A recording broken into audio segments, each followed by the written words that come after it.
Good morning. Hello. If I don't tell you the mistakes that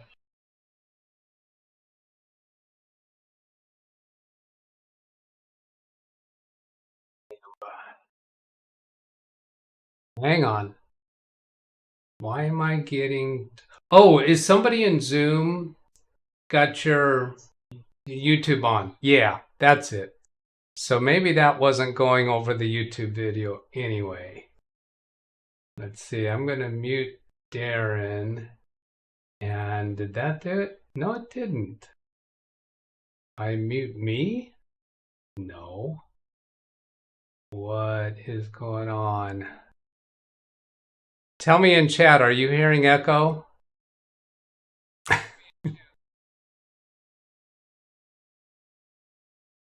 Oh, wait a minute, I know. Yeah, that's it. Got all this worked out. I know how to do it. And I just didn't do it right. Okay. Hello. Welcome. Now let's get an AVDW check.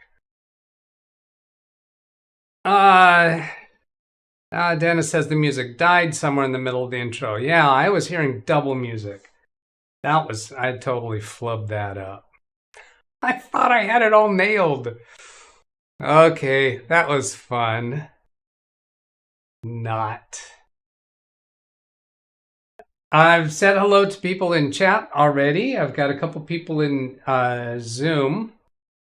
The Zoom session is open. The waiting room is turned off if you have the credentials. If you don't have the credentials, there's instructions in the description of this video to send me an email asking for the credentials and let me know your YouTube name so I recognize you. If I recognize you, I'll send the Zoom credentials to you. Okay, let's go take a look at chat and catch up and get this show going. So if I turn that on and then this on, picture in picture. Let's see, my last hellos were right there, and then there, and then there. Ida was telling us about her oldest son getting a Bachelor of Science degree in biomedical engineering. Now he's going to start working on the master's. So again, congratulations to Ida and your son. No echoes, so you weren't hearing the echoes. So it looks like maybe most of that was me hearing craziness. And Rick Lakes, hello. I think it's the only name I've seen so far that I haven't already said hello to in chat. These others I've said hello to. Jonathan says audio and video okay. Greg, good to see you again as well. Happy Father's Day to all. That's right. That's tomorrow.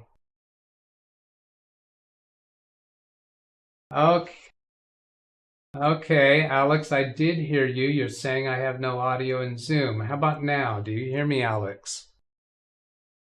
Alex, you can hear me now. Okay, well, that was part of all of that. Me trying to fix what I was perceiving as wrong on my side.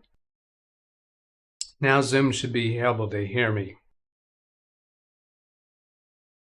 CFWW, hello to you. Ida says AVD good, so it's gone over YouTube all right, or it was going over YouTube all right. Now it's still going over YouTube all right, and Zoom all right, I think. Speedy C, hello. Scopio 1000, hello. From Droitwich, UK. Droitwich, are those two different words? I don't know that name. Someone please tell him his Zoom is muted. Droitwich, okay, there it is, all one word. So let's go say hello to people in Zoom. I'm going to press the Zoom button here, and you folks in Zoom can unmute yourselves, and I'll paste my picture over that video piece because Zoom is seeing whatever I'm broadcasting in my frame. So it's a little weird to them when I'm actually displaying the Zoom window, because in my frame of the Zoom window right now, they're seeing all 4 frames as well as seeing the other 3 frames. So Alex, hello. How are you today?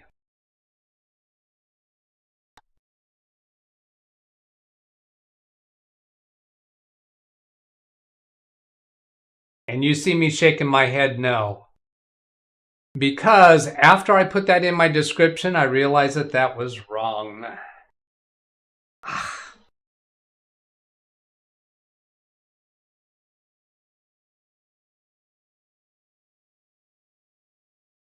Well, on this HP All-in-One right here, I did the Windows initialization a couple days ago.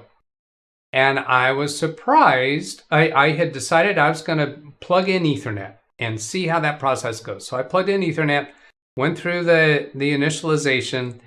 It installed some updates before even getting the point where it asks. Now, Hank says I'm muted on YouTube. Can't hear me. I'm going to check on my other computer here and unmute Baby Beast. Let's see if I hear anything. Don't hear anything. I'm Baby Beast. Button is off. How about here? I can hear you on YouTube. You can hear me on YouTube? Yes. Hear you not, Alex. Okay, I just clicked another piece there, and that was one of the emergency clicks that I did trying to solve the problem I was hearing on my side. So now, after Greg's comment, let's see. Yeah, Iowa Hank says it's good now. Dennis, ay caramba. Thank you. Thank you for expressing. Every time I go to do a new show, I think, oh, I'm going to do it right this time. I've got all my P's and Q's lined up, or I's dot, whatever that, cross my T's and dot my I's. I can't even say that phrase right. Well, that's what happens when you got all the keyboard and mouse and stream decks and monitors.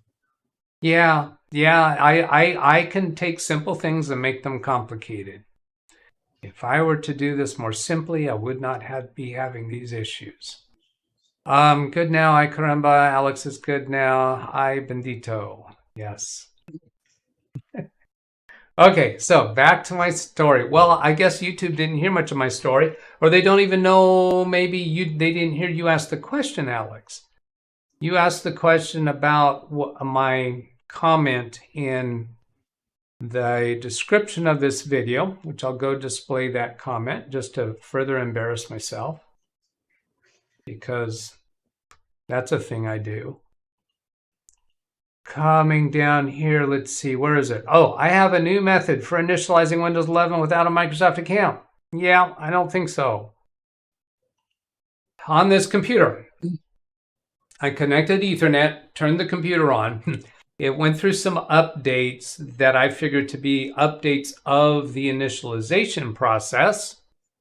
And then it came to the point of a Microsoft account, and it had an option there for offline account. Now I recorded it. I have it on video, so if I'm not saying it quite correctly, I'll be publishing it. But I had in my mind that that was Windows 11 Home. And this morning, preparing for the show, I went back and looked at it again because I found the order specifications for this computer. And it said Windows 11 Pro. I thought, wait a minute, I thought we ordered Windows 11 Home. So I went and looked at the computer, and indeed it was Windows 11 Pro. Busy. Right. Yes. Go on. So for Windows 11 Pro, we've already known that we had the capability of selecting an offline account. You agree with that, Alex? I agree with that. I'm kind of happy about, like, with Josh's computer. Josh's computer came with Windows 11 Pro, much to my surprise. But that turned out really good because on Josh's end, he didn't have to do that trick. If it would have been Windows 11 Home, he would have had to do that trick. I would have had to walk him through how to do that trick for killing the internet connection or whatever. Yeah, well, the other process that's easier is to type in a bogus email address. You can also break through it that way. If you type in a totally invalid email address, it will take another screen. We can't find that, and then it'll give you a prompt for who's logging into this account. JZ 2 cents just demonstrated that recently. But, and he was actually that surprised at that. That worked out in my favor, definitely, for Windows 11 Pro. So now I don't know if they've changed it for Windows 11 Home. I haven't tested that. So if I'd like to have an HP Windows 11 Home new computer and go through that process and see how it goes. Maybe, you know, the HP Windows 11 initialization, it looks a little specific to HP. So I don't know that it is the same as if you use the installation media from Microsoft for Windows 11 Home. But, you know, everybody that's been demonstrating on video has always been saying, start the computer up without being connected to the internet. So if Microsoft has changed the process, then all of us who are abiding by that advice every time, we're not seeing any change if they've made a change. So I don't know if they've made a change. So that one is out the window, and I'm going to take that out of the description of this video. As a matter of fact, I should go ahead and do that now, so it doesn't mislead anybody later. Let's see. I go to that from over. Go here to the studio, and I'll show doing that. Come over here to the YouTube studio, click Edit. Come down here to this one. I have a new HP all-in-one on my desk with surprising new features to show. That's still valid, but this second line, I have a new method for initializing Windows 11 with the Microsoft account. That is totally bogus, not true. I thought I did, and then I'll click Save. Now, for those of you who are watching or are checking, you might find that that doesn't change immediately. You probably have to refresh your browser before you see that. And here comes Josh. Hello, Josh.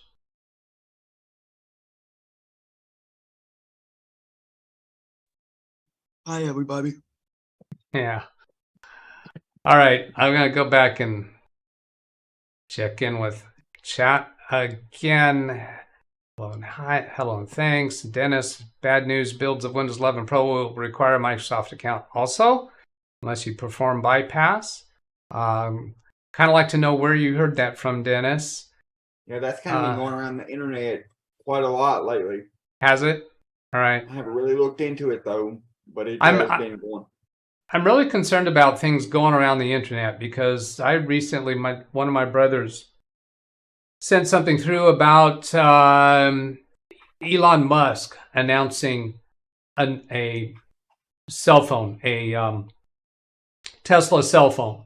And I went looking for substantiation to that. I found lots and lots of YouTubes and web blogs claiming it, and even with titles that say official release date, but you read the details, there's no substance whatsoever to it. There's nothing ever coming from Elon Musk about that. I think that's totally bogus, and I tracked it back to early 2021 where a graphics arts designer designed a Tesla cell phone and floated that out just to show off his design skills. And there's absolutely no substance behind a Tesla cell phone that I can find. None of the traditional media has said that. It's all YouTube videos that are voiceovers.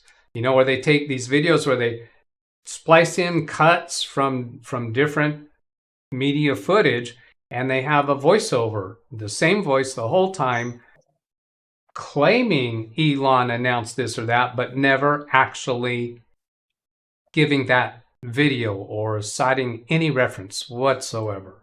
Totally bogus. And it's all about getting clicks. It's all about getting views on the YouTube videos and traffic to the websites. If you do a Google search for it, you'll get all these bogus websites that look legit, but there's no substance whatsoever that I can find. So I want to see some substance. Where does that come from? This claim about Windows 11 Pro requiring a Microsoft account. I do know one thing for sure. If it ever does come to fruition and they actually do have it, I'm pretty sure it'll be at least $1,200, and I probably won't get one. Oh, for the Tesla cell phone? Well, the prices that are being floated in these bogus coverage, they call themselves media coverage, are around $700. Well, with some pretty incredible features that are just too good to be true. That's still a little too much for me. I can get the cell phone I have now is about $330, and it has more features than my mom's $1,200 Samsung cell phone. Yeah. So Lawn Dog here is asking about not too many advantages. I have a lot of advantages for me, for Microsoft accounts, and for some of my clients. And if they're not advantages to you, then they're not advantages. And if you're not aware of them by now, then you probably don't care about them. For me, I have multiple computers signed in with my Microsoft account. I can do a paste, a Control-C paste from one computer, go to another computer. I can Control-C copy, go to another computer, Control-V paste.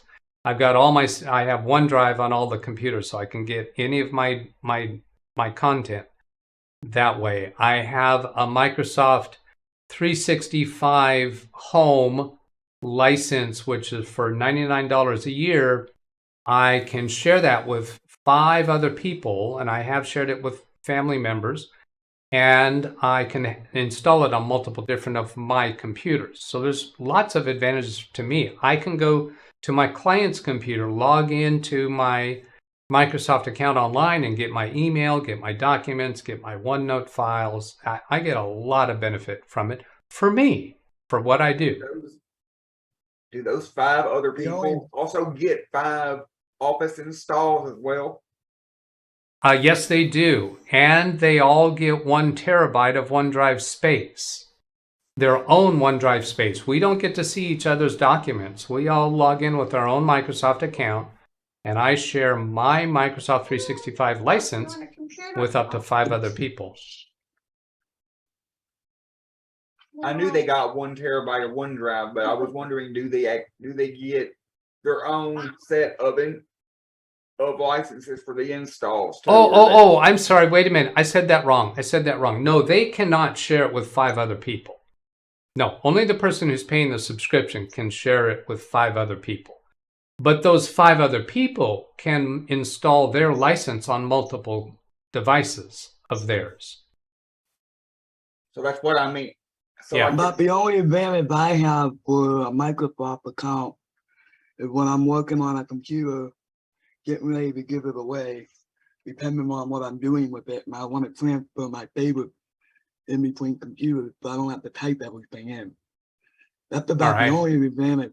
That's about the only advantage I have for a Microsoft account. Other than that, I'll repeat a regular account. Well, you wouldn't even have to use a Microsoft account for that because you can export your favorites to a file and then import that into somebody else's browser profile. Yeah. So you don't have to even, you could do it other ways without that. And then Fab's Auto Backup also can do it because they have a free version. Hello, Jose. Greetings. Yeah. How are you today? Great. Good. Let me go back and finish catching up over here. Lawn Dog says, I've pretty much been doing this for my customers and myself last few years. It just seems to make things easier. And he's referring to not signing up to a Microsoft account. Now, for pretty much all of my clients, I will initialize their Windows with a local account. And then even if they want or I want them to sign into Windows with a Microsoft account, I'll add that afterwards. I like for there to be first a local account because that creates the user profile folder with a local account name. So even if and I'll do that on my own computers. If I rebuild one of my own computers, wipe and reload, I'll initialize with a local account and then add my Microsoft account. So I really like local accounts, even if I'm not going to stay with that. Let's see. Hellos back and forth. Personally don't understand the resistance to Microsoft account from Ida. And Dennis, new unreleased RTM build features it. Okay, newly unreleased. Okay, well, that's interesting. RTM, I think, stands for release to manufacturing, but he's saying an unreleased, release to manufacturing. I think probably what this is meaning is that a new build is going to be including that. Now, I'd still like to find, where do you source that from? Is that because somebody's YouTube video said that, or do you have that actually from Microsoft? That's where I'm concerned about word of mouth, and it's just not always very accurate. Kenny, the bypass that I mentioned about the fake email account works both Windows 11 and Windows 10.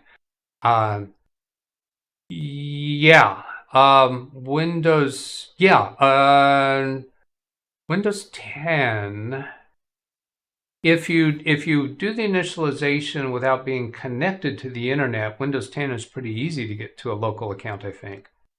But yes, so this would be, if you are connected to the internet, then you would do the fake email account to get Windows 10 to do the same thing. Okay, that makes sense. You don't even have to do that. Windows 10 has option in the lower left-hand corner or right-hand corner. It's not obvious, but they do have the option there to make a offline account. Yeah. I thought Windows 10 still made that pretty easy to get to. Zvi says, welcome to the Ran Israel, the second viewer from Israel. Ran. Oh, thank you for pointing that out, Zvi. Now, welcome to Ran Israel.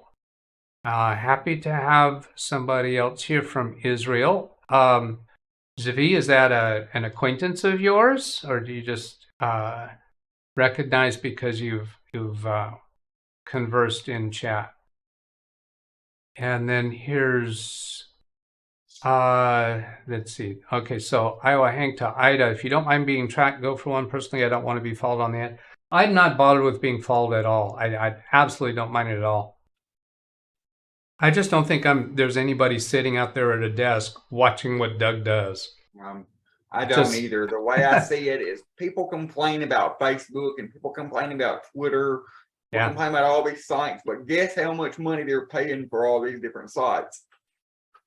Nothing. Yeah, and we get a lot of free and very inexpensive resources through the internet because of the advertisers who are successful in advertising to the people who allow themselves to be tracked or aren't aware of how they're being tracked. And if I see advertisements show up on my screens for something that I've looked at on some other site, I'm sorry, it's not gonna.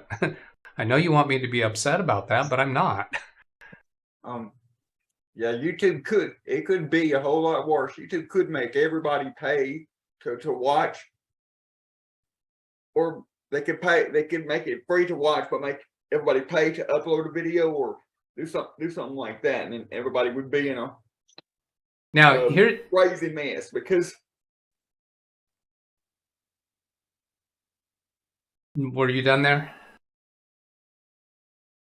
I'll let you kind of stop mid-sentence. I'm not sure if you were done. I'm done. Okay. Well, let me tell you something scary I did come across. I came across a state of California was offering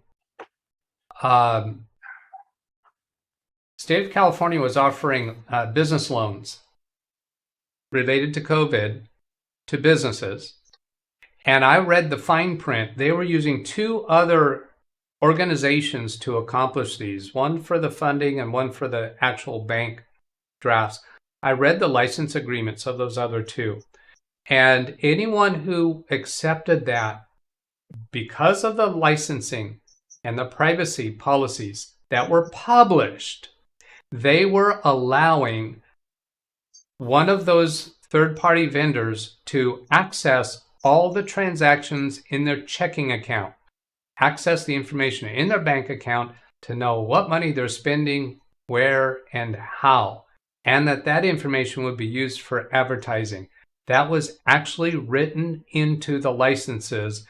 Now, on the government website, they said, we don't share your information with third parties. That they was worded in such a way that they're not going to sell your information, but you do have to sign on for these other two services that do utilize your information, actually taking what's in your checking account, looking at that to do whatever they're going to do with it.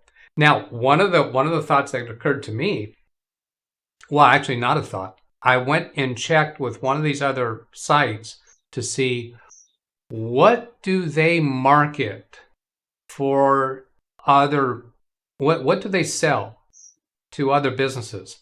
And I found that I could go to their website, and if I was ready to pay enough money, I could order reports from them about transactions from specific types of companies.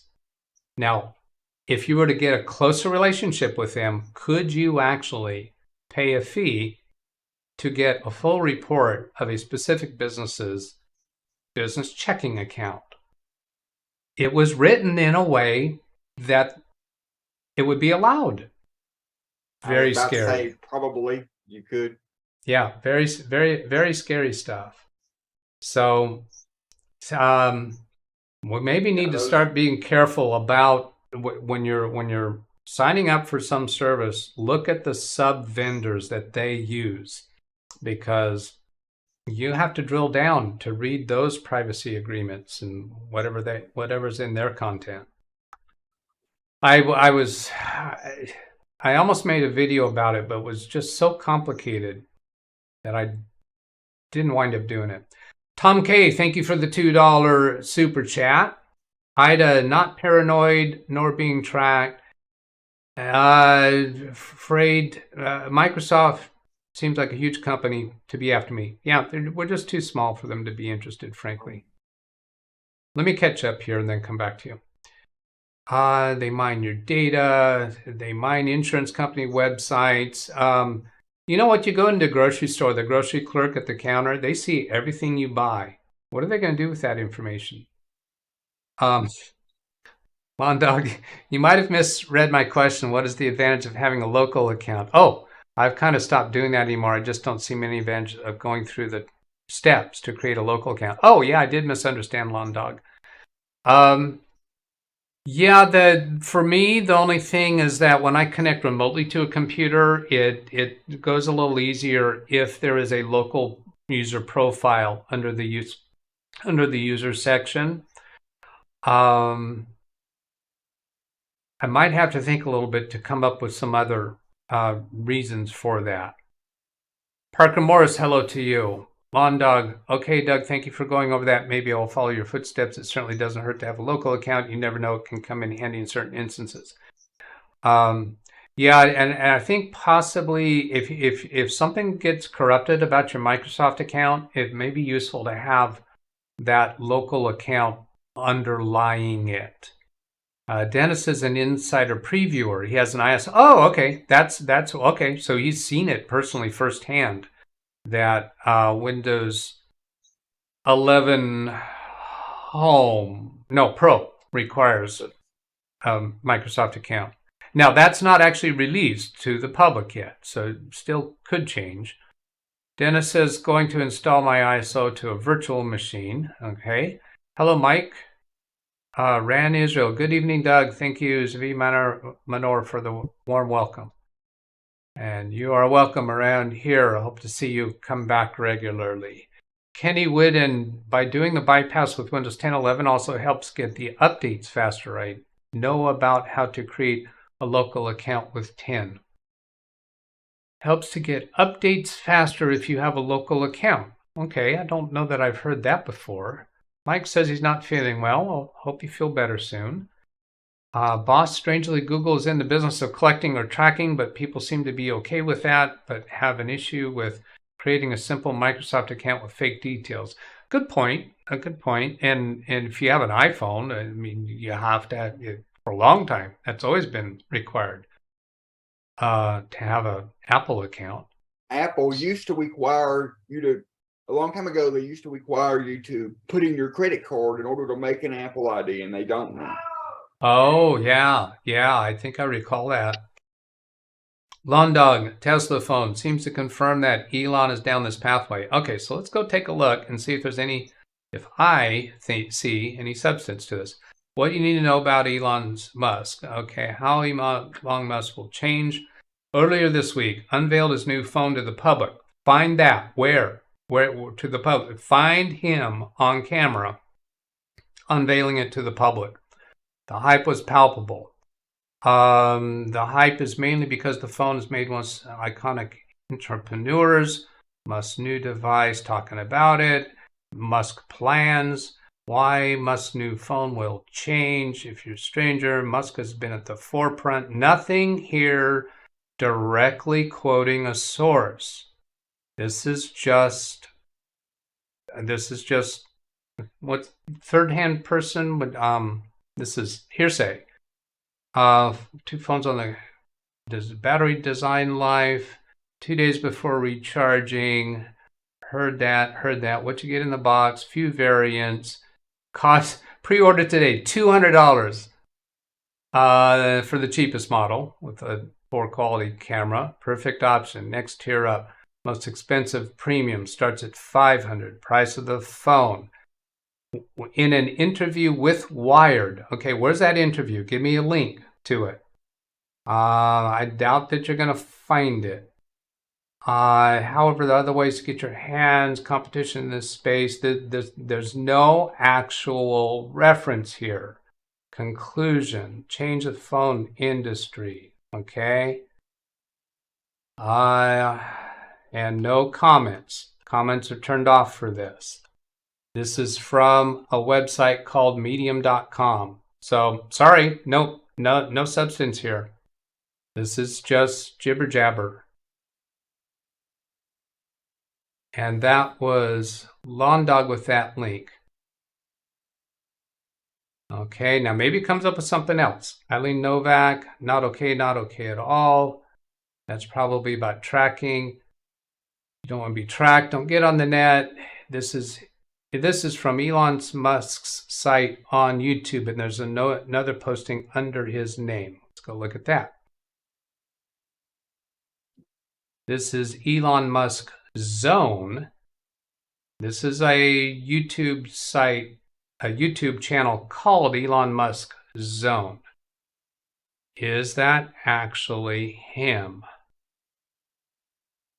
A YouTube channel covering the latest Elon Musk news. No, that's not claiming to be from Elon.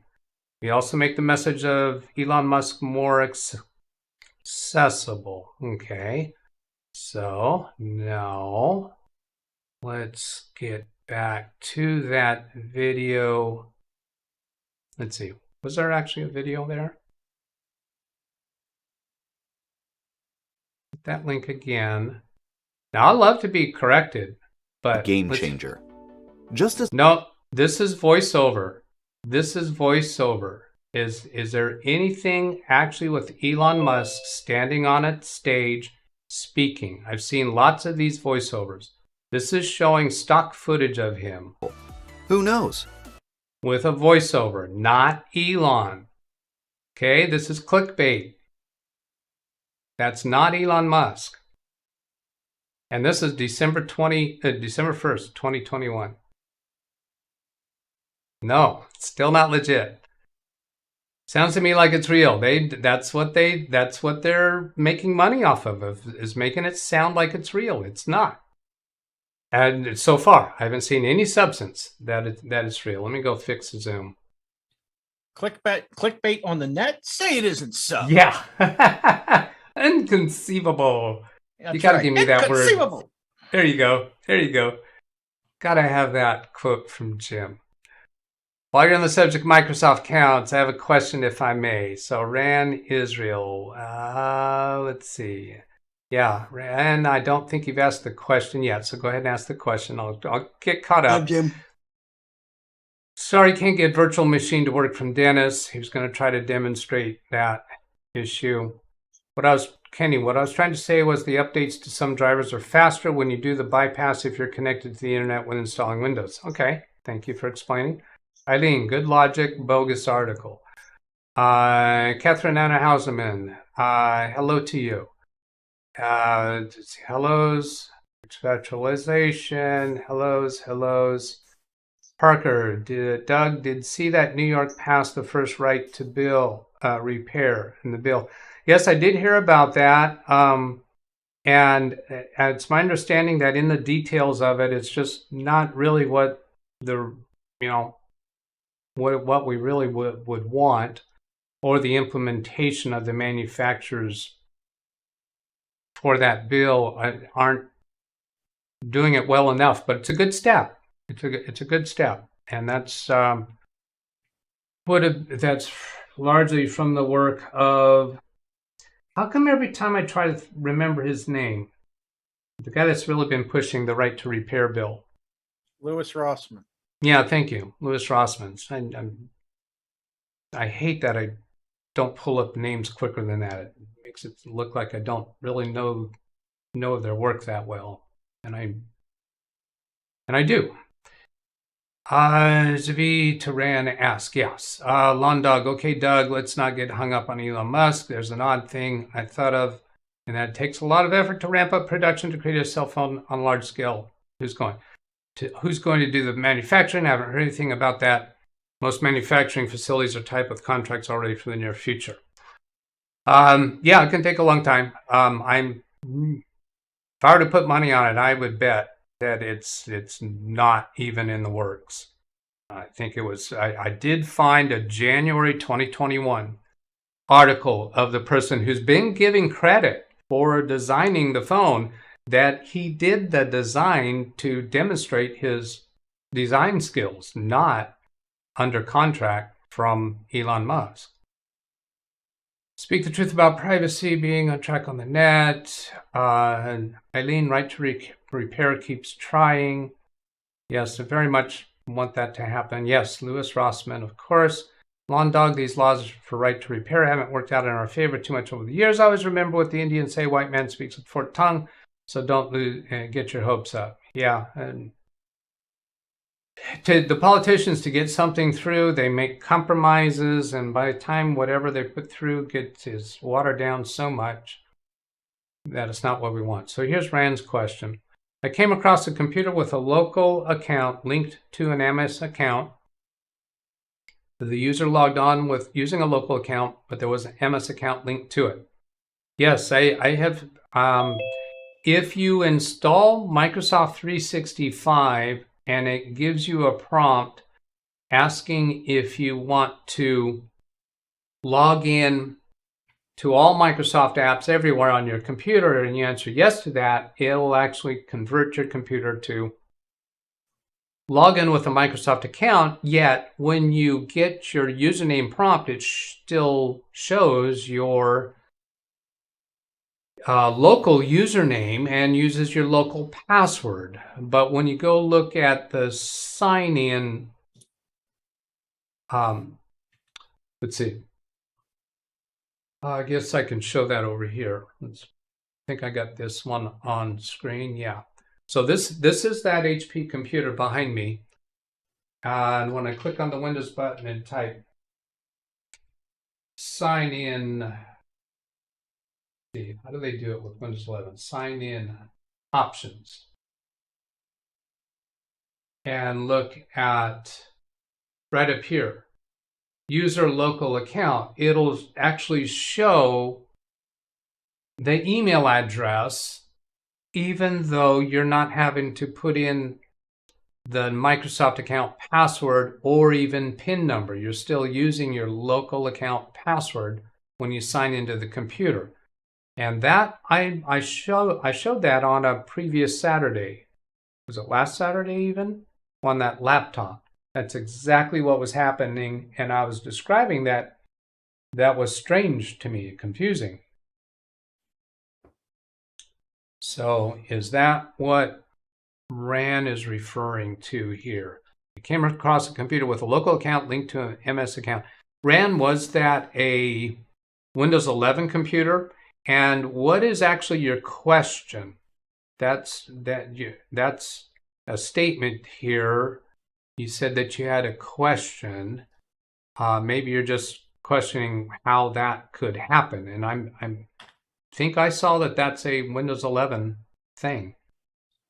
And that's exactly what I did on that computer. I had installed Microsoft 365, and I came up with that prompt, do you want to sign into all Microsoft software with this account? I said yes. Under Windows 10, when I do that, it does not convert the Windows login to be a Microsoft account. It allows for Outlook and for OneDrive and any other Microsoft products to sign in. And here's Rand's response. First, Lawn Dog, what do you mean by the term linked to a Microsoft account? That would be to Rand. The computer was running Windows 10 Pro. No Microsoft 365. I want to reproduce this configuration.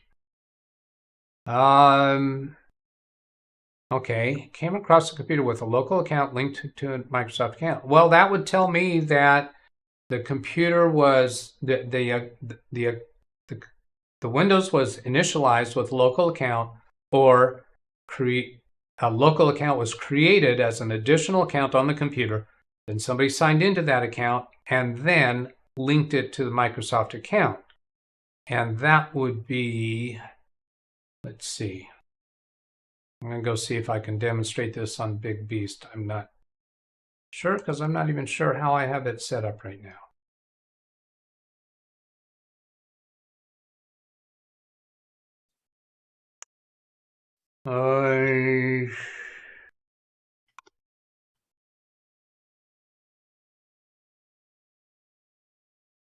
Yeah, okay, I can show this. When I go into the Your Info screen, this is on the Big Beast build. it shows here that I am signing in with a Microsoft account. It's an administrator account. But if you're signed in with a local account, there'll be an option down here to sign in with a Microsoft account instead. I have the option here, sign in with a local account instead. Now, I think I can actually demonstrate this live while I'm live streaming, but I'm not totally certain of it. So I'm tempted to demonstrate that. I could safer to demonstrate it on Baby Beast. However, I can't bring Baby Beast up on screen right now because my capture devices only allow me to do one computer at a time. They used to let me do two. I have on my calendar to fix that.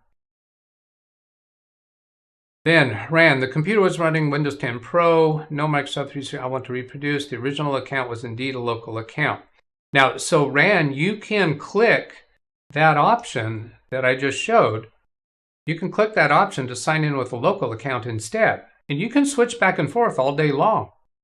No big deal.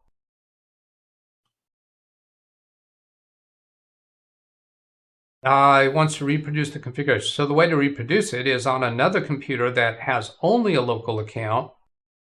Click on that option that would be down here where it says sign in with a Microsoft account instead and sign into a Microsoft account. And you'll see it's a computer that was set up with a local account, currently signing in with a Microsoft account, and you can switch it back and forth all day long.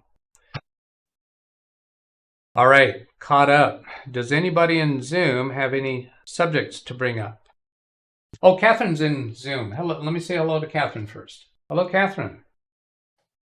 Are you at your microphone that you can say hello? Okay, turning back to anybody else in Zoom. Does anyone have a subject they want to bring up? Hey, Doug, I got a new tripod. You got a new tripod. Oh, good. It's there behind you, it looks like. Yeah, right here. Josh and pretty much everyone else that's in Zoom right now are regular participants on Ken Stout Live. And they do, Ken Stout Live does live streaming every day for multiple hundreds of days in a row. I recently said the number. I don't remember the number. And the subject there is that Josh frequently changes to his cell phone and he's holding it, and it's kind of annoying. So you got a tripod so you can be more steady with it. That's great. The only downside to that is that he can't put the phone in the case on the tripod. He has to take the phone out of his case. I've seen that some tripods the case holders just aren't big enough to handle with a case. I've got this one that I have does it, but it barely does it. So I might knock it out of the So how would you holder. search for that if you wanted to make sure you got a tripod like that would fit with your case on your phone? Read the comments, I suppose, to see if people are saying whether it works with a case. Read the details about the tripod or the holder for the tripod, and I would expect you'd find it claiming to work on any case. And that's just off the top of my head, but it actually seems familiar to me, like I have seen that verbiage. demeanor first step to the right to repair, but more years if it will be executed, a quote from Lewis Rossman YouTube stream. Yeah, absolutely. I totally applaud him for the amount of effort. He's been putting a lot of money and his personal time into that, traveling the country, testifying before political bodies, and fighting big money defenders who are against the right to repair. A lot of big manufacturers don't want right to repair because they want their consumers to come to them for repairs. Catherine to Dennis, there are some adjustments you need to do. Okay, Lawn Dog, you could look at the specs for the tripod holder. It'll tell you how much of an opening. And Catherine, 16 megabytes of memory on the host, you're fine. Oh, that's between Catherine and Dennis. All right. It's about time for me to go do a show and tell of this HP all-in-one. Yes. Let's do that. Now, I've got to rearrange things a little bit. I'm going to bring my tripod camera back over here.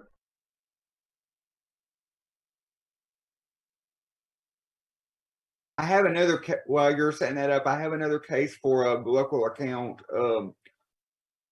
another comment for a local account on a machine to bring up. Okay. And that's that if you're logging in to a domain, if your domain controller goes down, you won't be able to log into the machine without a local account on the machine. Yeah, well, commonplace with it, logging into domain controller, you're going to be Windows 10 or 11 Pro to begin with, and most technicians will set that up with a local account first. I have a client right now that we're converting over to higher security, and part of that is we've turned on Active Directory, and now they're logging in with their Microsoft account to the server, and it's the same account that they have their email on. So it's all very tightly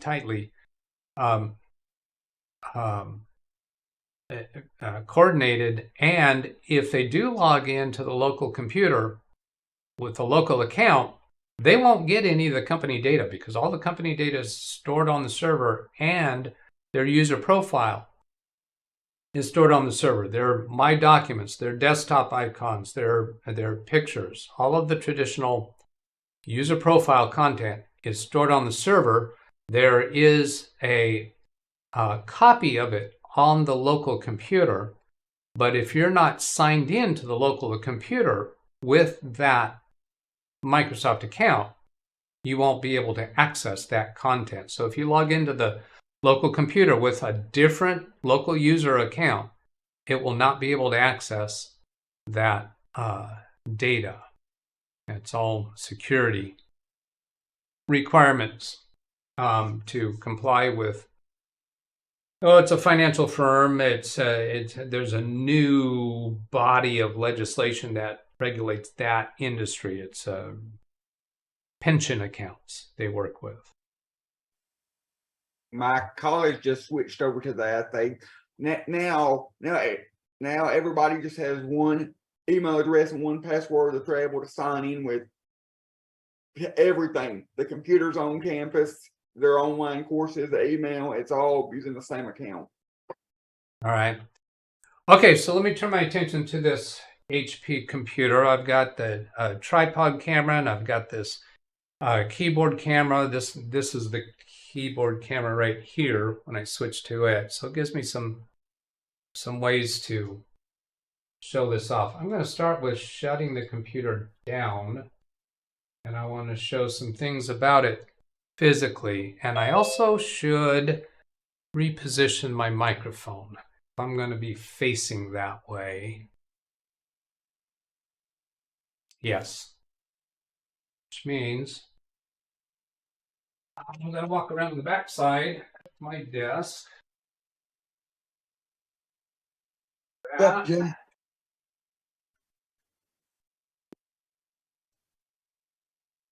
Look like you're doing something.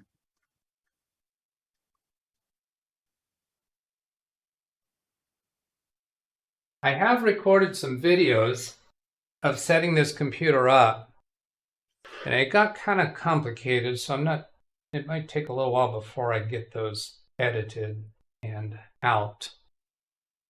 So now when I'm facing this way, I should have reasonable microphone pickup. Which way do I want to go with this? Okay, so I have this on a Lazy Susan. One of the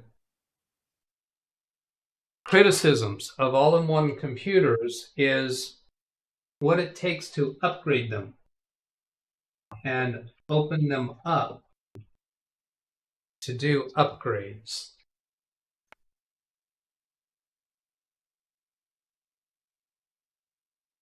So this is kind of nuts.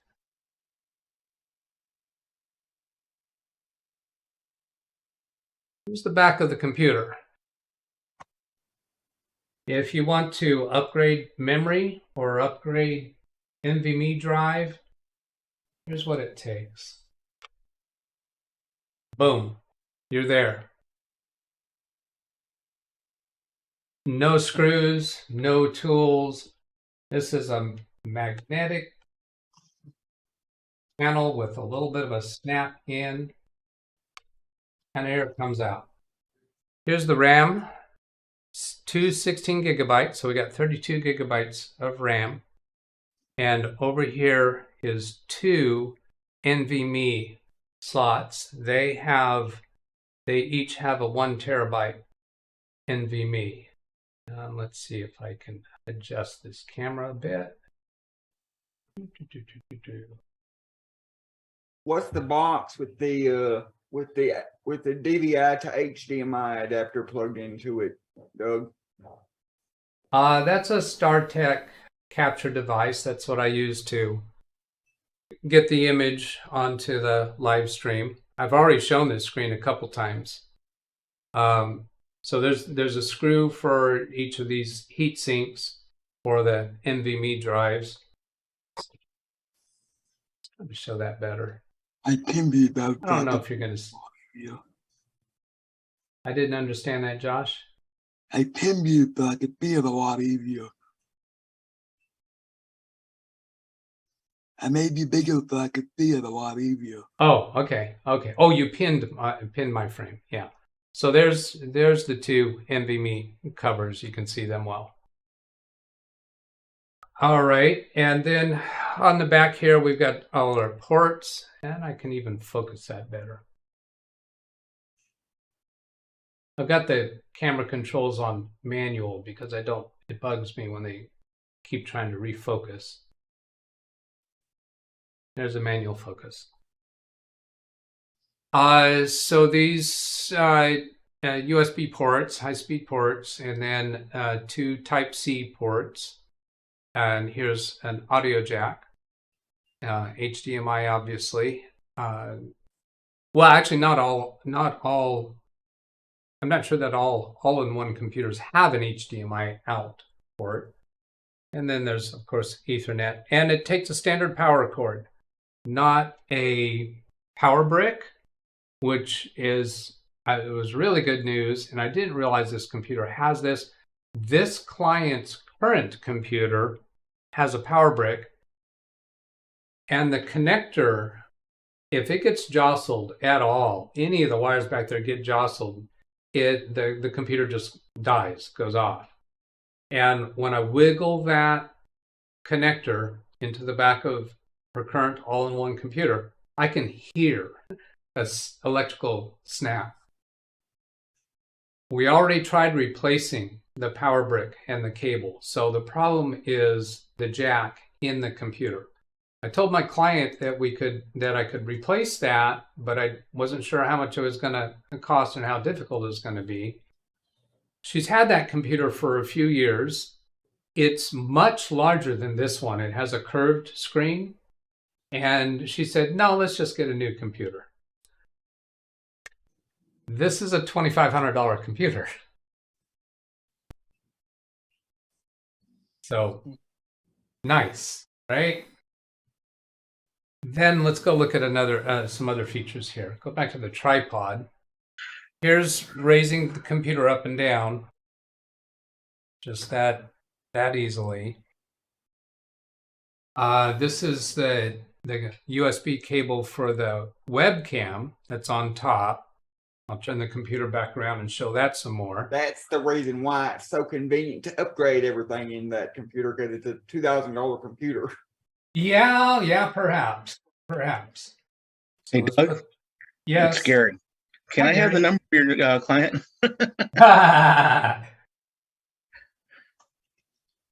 Now let's take a look at this post. the stand right here and switch to keyboard camera. There's an SD slot and a Type C USB and 2 Type A USBs. So that was kind of neat because you can easily access those from the front of the computer. It made CD-ROM drive. No CD-ROM drive. Huh. So you can access those USB ports right here on the side. Oh, it's 3 or 2. Say again? 3 or 2. USB 3 or 2. 3. And well, now here's an interesting thing about it is, in fact, let me switch over to the specs for this computer. HP doesn't like to color code their USB 3 ports. Yeah, they're not They've color always been coded. black. There we go. Okay, so I've got this zoomed in a little bit. I'm going to be careful not to scroll down too much because that would expose my client's information. Why is that, Albert? You'd have to ask HP that probably. Okay, coming back here. Well, not back That's here. part of the but- reason why they call HP horrible products. Because you get a $2,000 machine like what Doug has there. Here's the price tag, $2,438.99.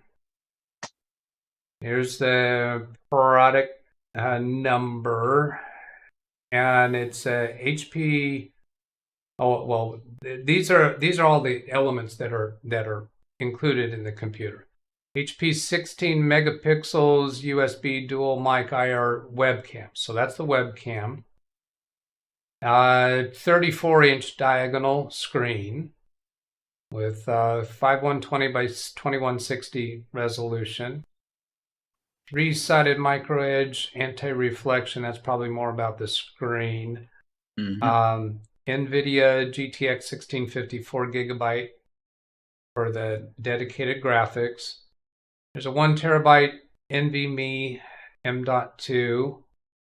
And then they list here BUICTO NV34. That's something about the model of the computer. I don't recognize what those refer to.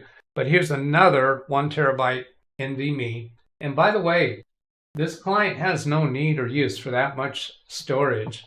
The reason why we bought this particular model computer is I was selecting from HP's ready to ship listings.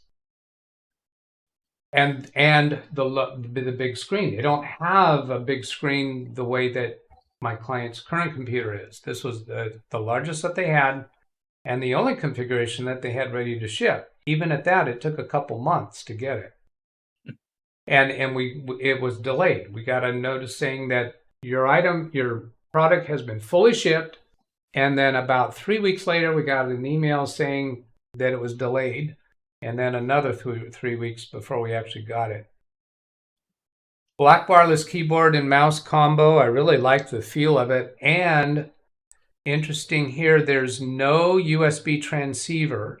The wireless transceiver is built into the computer. Maccabee Live Safe. Of course, I already uninstalled that. 32 gigabytes of RAM. Does that mean the keyboard and mouse is Bluetooth, Doug? Or does that No. mean that you can use that particular keyboard and mouse with that computer? You can't use it with any other computer. No, I do not believe they are Bluetooth. Now, we could prove that by going in to look at Bluetooth devices when I turn the computer back on. And I believe that we'll also find wireless keyboard mouse in the device manager. So I don't know how they accomplished that, but I have seen other HP computers where they have a discrete panel that you open up and put the transceiver into a USB port that's hidden inside the computer, but this was not that. The installation. Oh, here it is. This is where I confirmed that. Oh yeah, and this had some other information related to things we've already talked about. It has 2 Thunderbolt Type-C ports. The USB ports on the back of the computer are 10 gigabits per second. The USB ports on the column are 5 gigabits per second, but they're also referred to as super speed.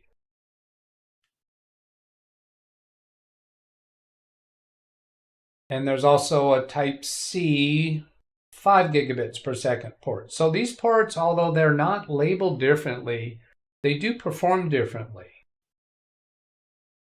And looking for the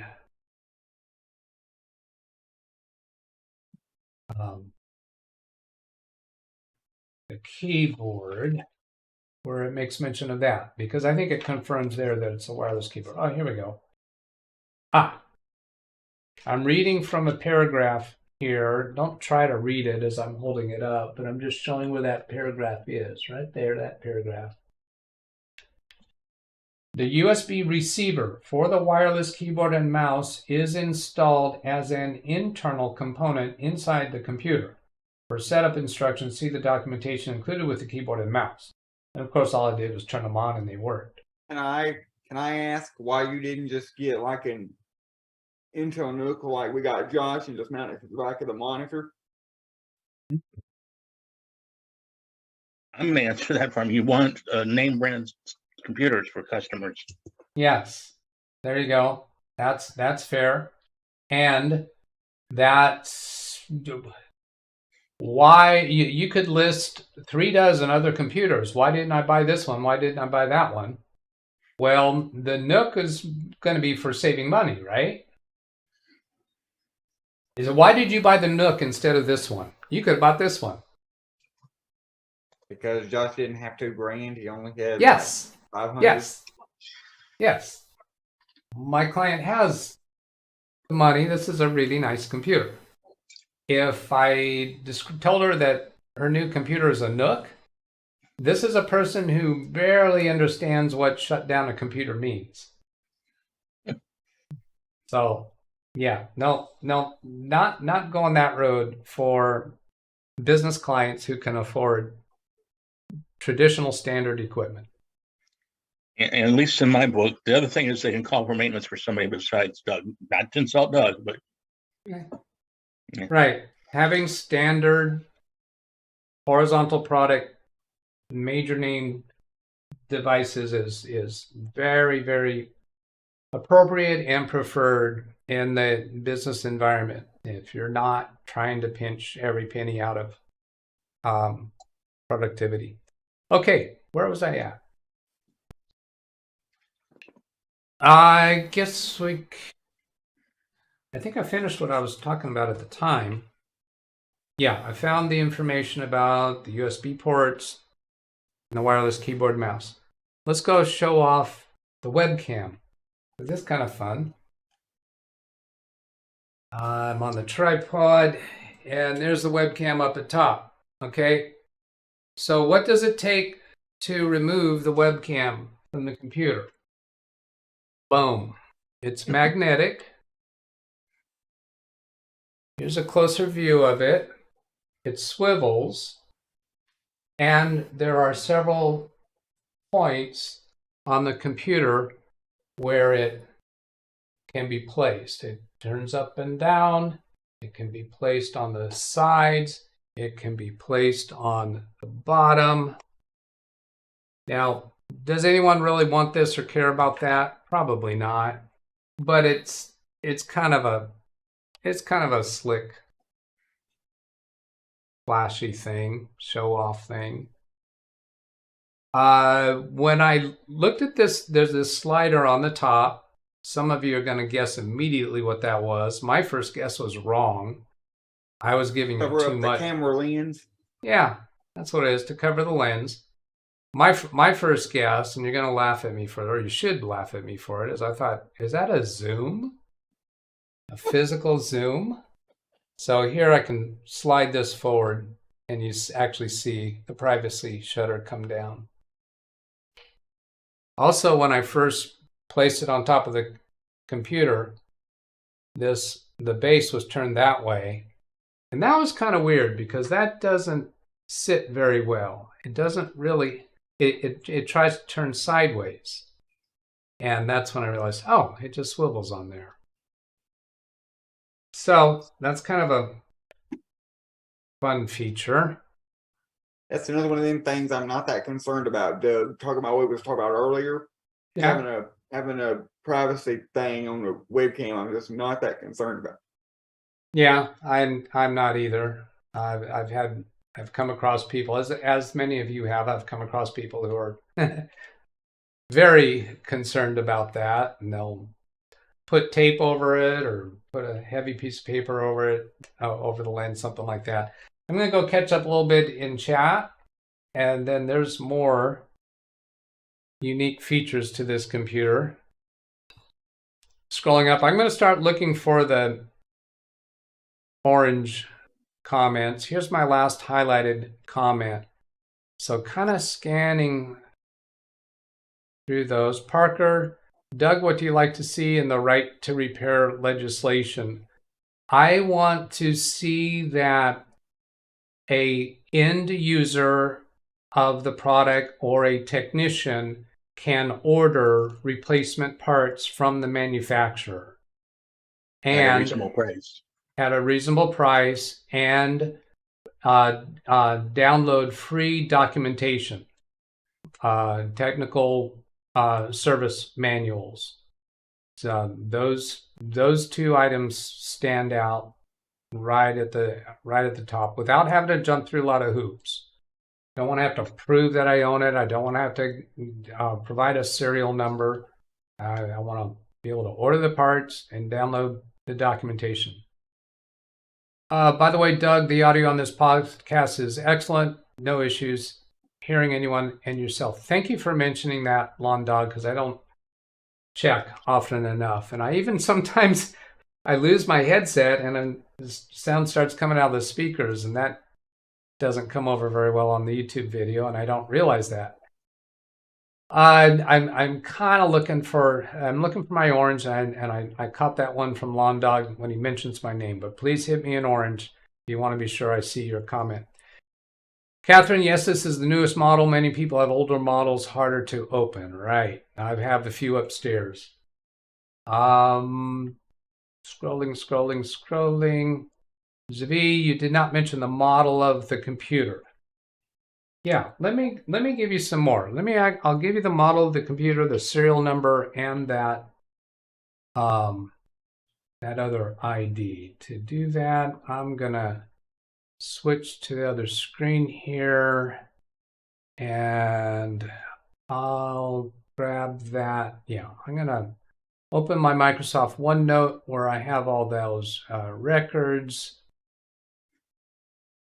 because I have the serial number there, and I'll paste that into chat, and I'll paste the product ID, and here's, start with the system model, and then serial number,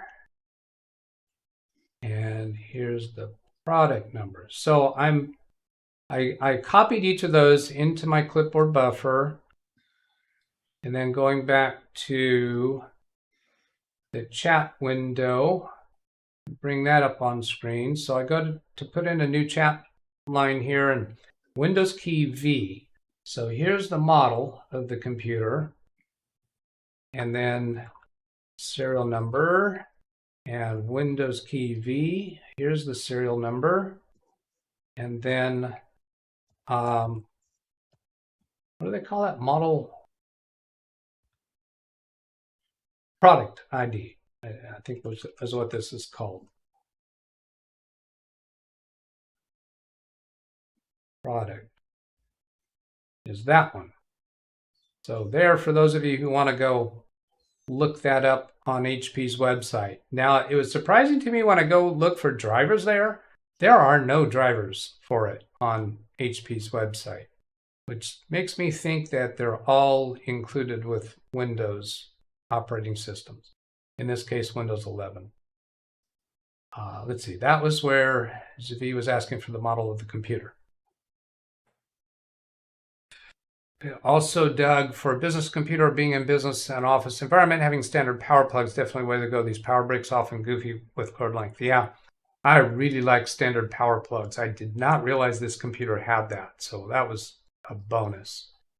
Huge monitor, yes. Doesn't look like it has built-in speakers. Yes, it does. I have not tested them yet, but when I found the documentation that identified where the speakers were, I thought, oh, that's what that is, because it did not look like speakers, and I have not tested that yet. We could do that live. If I put that on my desk, I cannot work. Fortunately, my client's desk is large enough. Is the keyboard backlit? No. No, it's not. I don't find business clients being much interested in that except on laptops. Parker Morris, Lewis Rossman's video on New York's right to repair bill. I'm going to guess that he's pointing out what is inadequate about that bill, because I just expect that it still is inadequate, and he's very good at finding those issues. He still misses a lot of them. He still misses issues? Yeah, I mean, I'm not just picking on him because I think it's great, but he's missing a lot of the parts. Because what they're doing, I mean, pick on Ford, and I shouldn't, they're best customer, but you have a Fusion that's 5 years old, you can get brakes for $40, front and back. You have a different car from Ford, they're $4,000 for a front and back. Yeah, and they'll say, here's the brakes, go for it, here, no problem. Yeah. But yeah, I think it's going to be really difficult for legislation to hold the manufacturer's feet to the fire to really give us what we need and want in the forms of being able to repair. My problem, or I agree with you, is they're going to say, there's the brakes, go for it. And we're no better off than we are because you're still paying an arm and a leg. At that price, you're not getting right to repair, you're getting what they want you to have. It's like I see Apple with that personally. Yeah. And Okay. There's nothing on an iPhone you can get for service. Moving on to the next. CDC advisors recommend to CDC director to allow vaccination to kids 5 years and below. Okay, that was kind of out of left field. Okay. I guess just passing along something that's in the news right now. Okay, moving on. This is Lawn Dog again. He hasn't been hitting me in orange, but he's still been on point. Packed HP machine right next to me is 13 years old. Quad-core processor, use it every day for the last 8 years. Machine came from a gamer who is very tough on machines. Let's see. Tell more about that machine. I'm going to kind of skip through that because that's a little bit off topic. I don't want to belittle it, but I mean, if I have everybody talking about their other machines, it's going to take a long time. Ken Stout says he's late. Life is happening. Welcome. Glad to have you here. USB connector. Lawn Dog also wondering if when we get rid of the transition for all those types of USB connectors, that they will ditch color scheme for identifying the parts. I kind of like the color schemes, but they weren't very consistent. Zooms all the way. Oh, that's right. Okay, Lawn Dog is defending me here. He's saying it was a zoom lever. It was for zooming the lens closed. Zooming the shutter to the closed position. Okay. Okay, I gotta skip through some of this better. type the word system in taskbar to get your model number and all the information. Well, yeah, but the computer's off right now. I'm aware of how to get the information. Magic. Okay, that's when I put that in. A little off topic, reading the description. Grandpa Learns Fortnite. I subscribed. Oh, okay. So maybe Flashworks found me because of Grandpa Learns Fortnite. That's my other channel, Grandpa Doug Learns Fortnite. Or Dennis, DDT 2005, and I play Fortnite every day on live stream. Almost every day. Let's see. Moving along. No more orange. See some chit chat there. Okay. Now, let's go back to this computer. What else? It took me a while to find the on button. And in the video that I recorded of setting this up, I fully showed that, my struggle for finding the on button. I actually went to the instructions. Find where's the on button. It is under the bottom right, which is it's fairly. If I had looked with my eyes along the bottom edge, it's pretty obvious. But there's no markings on the front to discover that. Go ahead and turn it on. Hey Doug, how's the screen? How is the screen? How is it's the screen? It's good. I like it. Okay. It's not matte. I do prefer matte screens. You can see it's very glossy. Mm-hmm. It's hard to see at the angle. That's why I asked. I'm sorry. Say again. It's hard to see at the angle that you have your camera. Oh yes. Here's a straight on to the camera, and you can see the reflections. Obviously, now of course the camera doesn't give a good balance of light. This has all readable text from my remote software report because I was connected remotely to the computer. When you start the computer, it'll show that I was connected. I don't think I'm still connected. Is that the reason why the video looks crazy, or is the video driver just not loaded? Actually, yeah, the image is not filling the screen because I was connected remotely. So that's a good point. I'm going to go see if I actually still... No, I don't have that still connected. It should have returned to a normal... Oh, no, I know why it is. It's because my capture device is connected. Yeah. If I... And you're duplicating the image so the image is on the computer screen you're looking at and the capture card at the same time. Yeah, you're looking through the camera right now. If I press a button on my Stream Deck, here it is coming through the capture device. And the capture device is not capable of the level of resolution that the computer is capable of. So here, if I go back to the tripod and just unplug, let's get something out of the way here. Where am I going to put that? Oh yeah, that makes sense because you got so a 1080. Yeah, 1080 capture card and a 4K compatible screen on the computer itself. Yeah, so here I'll disconnect this, and that screen should return back to its normal size. Famous last words. It's not.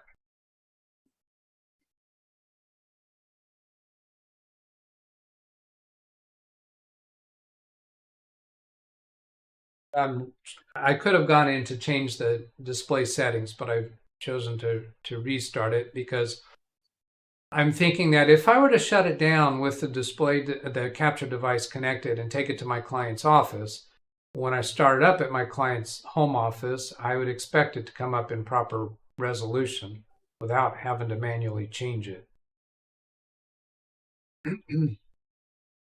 Lawn Dog says, Doug, sometimes my humor doesn't come through about certain things. Everyone in this audience knows how to look up systems information. Oh, okay. Flashworks says I found it from this channel. So I guess he's saying that he found my Fortnite from this channel. I've been here from before that channel was made. Yeah, that channel was only created a few weeks ago. Oh, he's also the Zone. Flashworks is. So there, it did not come up correct. All right click on the desktop, display settings. I've never discovered this before. And scale and layout. Oh, 150%. Here's 1920 by 1080. Here's recommended 5120 by 2160. When I choose that, then we're spread across the whole screen. Of course, you can't see that very well. Do I bother with trying to change that? Yeah, looks like I am bothering to try to change that. If I manually turn the exposure down, there you can see. Now, if I connect the capture device, doing that now, does that switch it back? That's staying at that level. Now I'll try bringing it up. Oh, okay, so here's how it's showing through the capture device. So my capture device is capable of the higher resolution. It may have been my remote connection software that had that reset the resolution. So I'm going to try that connection. Here I'm connecting from Baby Beast. This is all stuff most of you aren't going to care about at all. Alex and I care about it.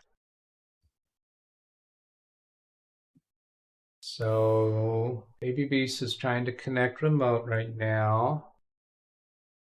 And now I click on Launch Remote Control Session, see what happens.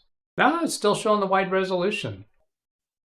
It has not gone down to the smaller resolution. So both my capture device and my remote connection software can handle that resolution, but it's certainly hard for us to do anything. Kerry always has to turn his capture card is also capable of 4K, but he has to always turn it down to 1080 so that everybody on the YouTube can see it. Yeah, I saw in his yesterday's live stream that he's got himself a new monitor that's apparently smaller but a better resolution. So he and Mitch were able to see it better from across the other side of the counter. But scale is set to 200% right now. That's interesting.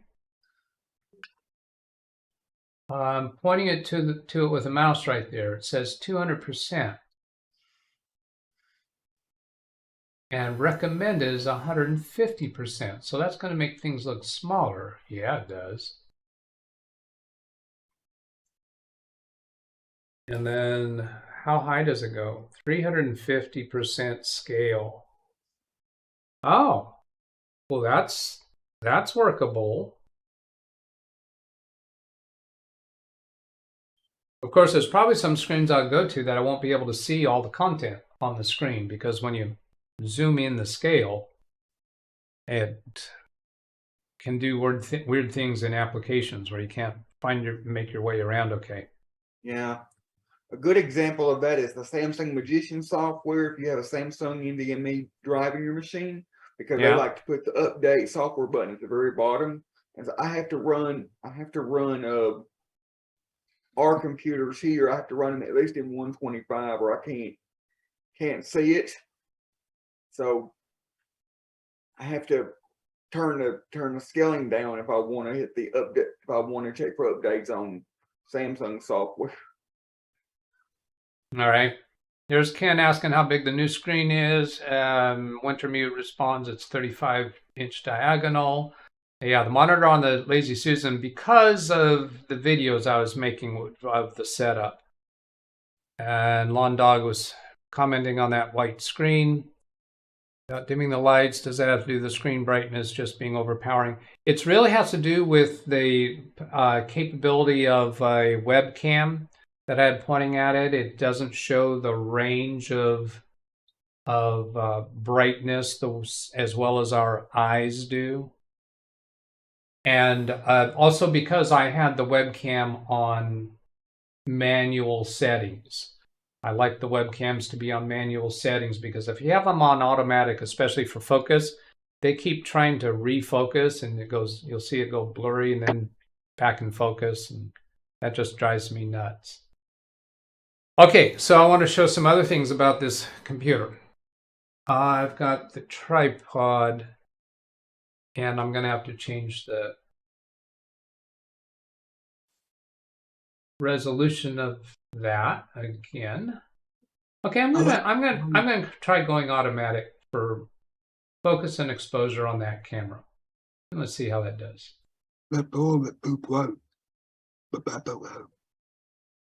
Say again, Josh.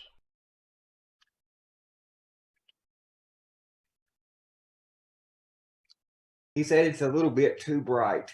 But that's okay. All right. Well, it looks pretty out of focus to me now that I've turned the automatic focus on. That looks pretty out of focus. Try a manual focus there. A little bit better. But I've got automatic exposure on now. But here's what I wanted to show. As I was looking for the power button to turn it on, one of the things I saw was this sticker. Now, this sticker was positioned right here on the base where I'm pointing. I'm going to switch to my camera and show the sticker that was there. It looks like a battery with a lightning bolt. And to the right of the battery, you can see what looks like the round symbol of a power button. But it's not. But at that time, I was thinking that's what it looks like, and I was questioning, is the power button there where that sticker is? And I also saw lots of comments in the instructions about charging, and I was questioning, this computer doesn't have a battery in it like a laptop would. Why are they talking about charging so much? Some of you know where I'm going with this. Yeah. The base works as a wireless charger. That's right. So I'll put my phone right there and the phone will light up, and there's a light on the front here. Oh, I need to turn off that countdown thing.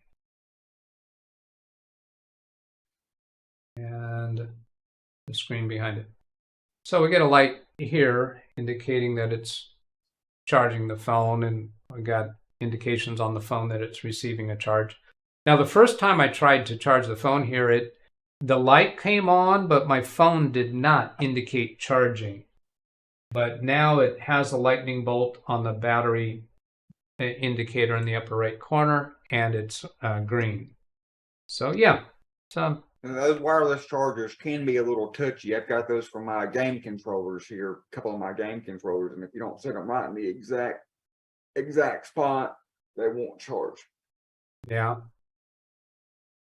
Does it have a hard drive activity light to let you know what the hard drive's doing? Hard drive activity light. Good question. I don't know. Let's try some things out, shall we? Because I know that my computer doesn't have one. Yeah, I'm going to guess that it does not. When I was starting the computer up, I did not see any lights that would that you would expect. Oops, wrong mouse.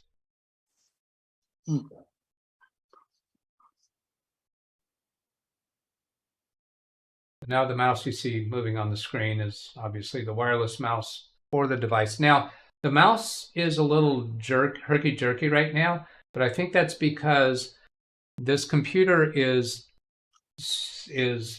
interacting with my capture device and the remote connection from Baby Beast at the same time. I'm going to turn off the remote connection from Baby Beast. See if that makes a difference. I think it did. This PC is already expanded. I'll come down to the C drive, right click, and properties. Yes. So here we see 49.4 gigabytes currently in use. If I go to tools and do check, I don't have to restart for this, do I? No. Not any errors. Well, you don't need to scan this drive. You can keep using the drive. Okay, so here's scan. Okay, so they're scanning. So that should get drive activity for a while. So I'm looking for any lights on the computer to indicate drive activity. I don't see any. When I look underneath the computer, I do see a power light where that power button was, or where that power button is. So no drive activity light. Huh. And I get that probably make them a malady.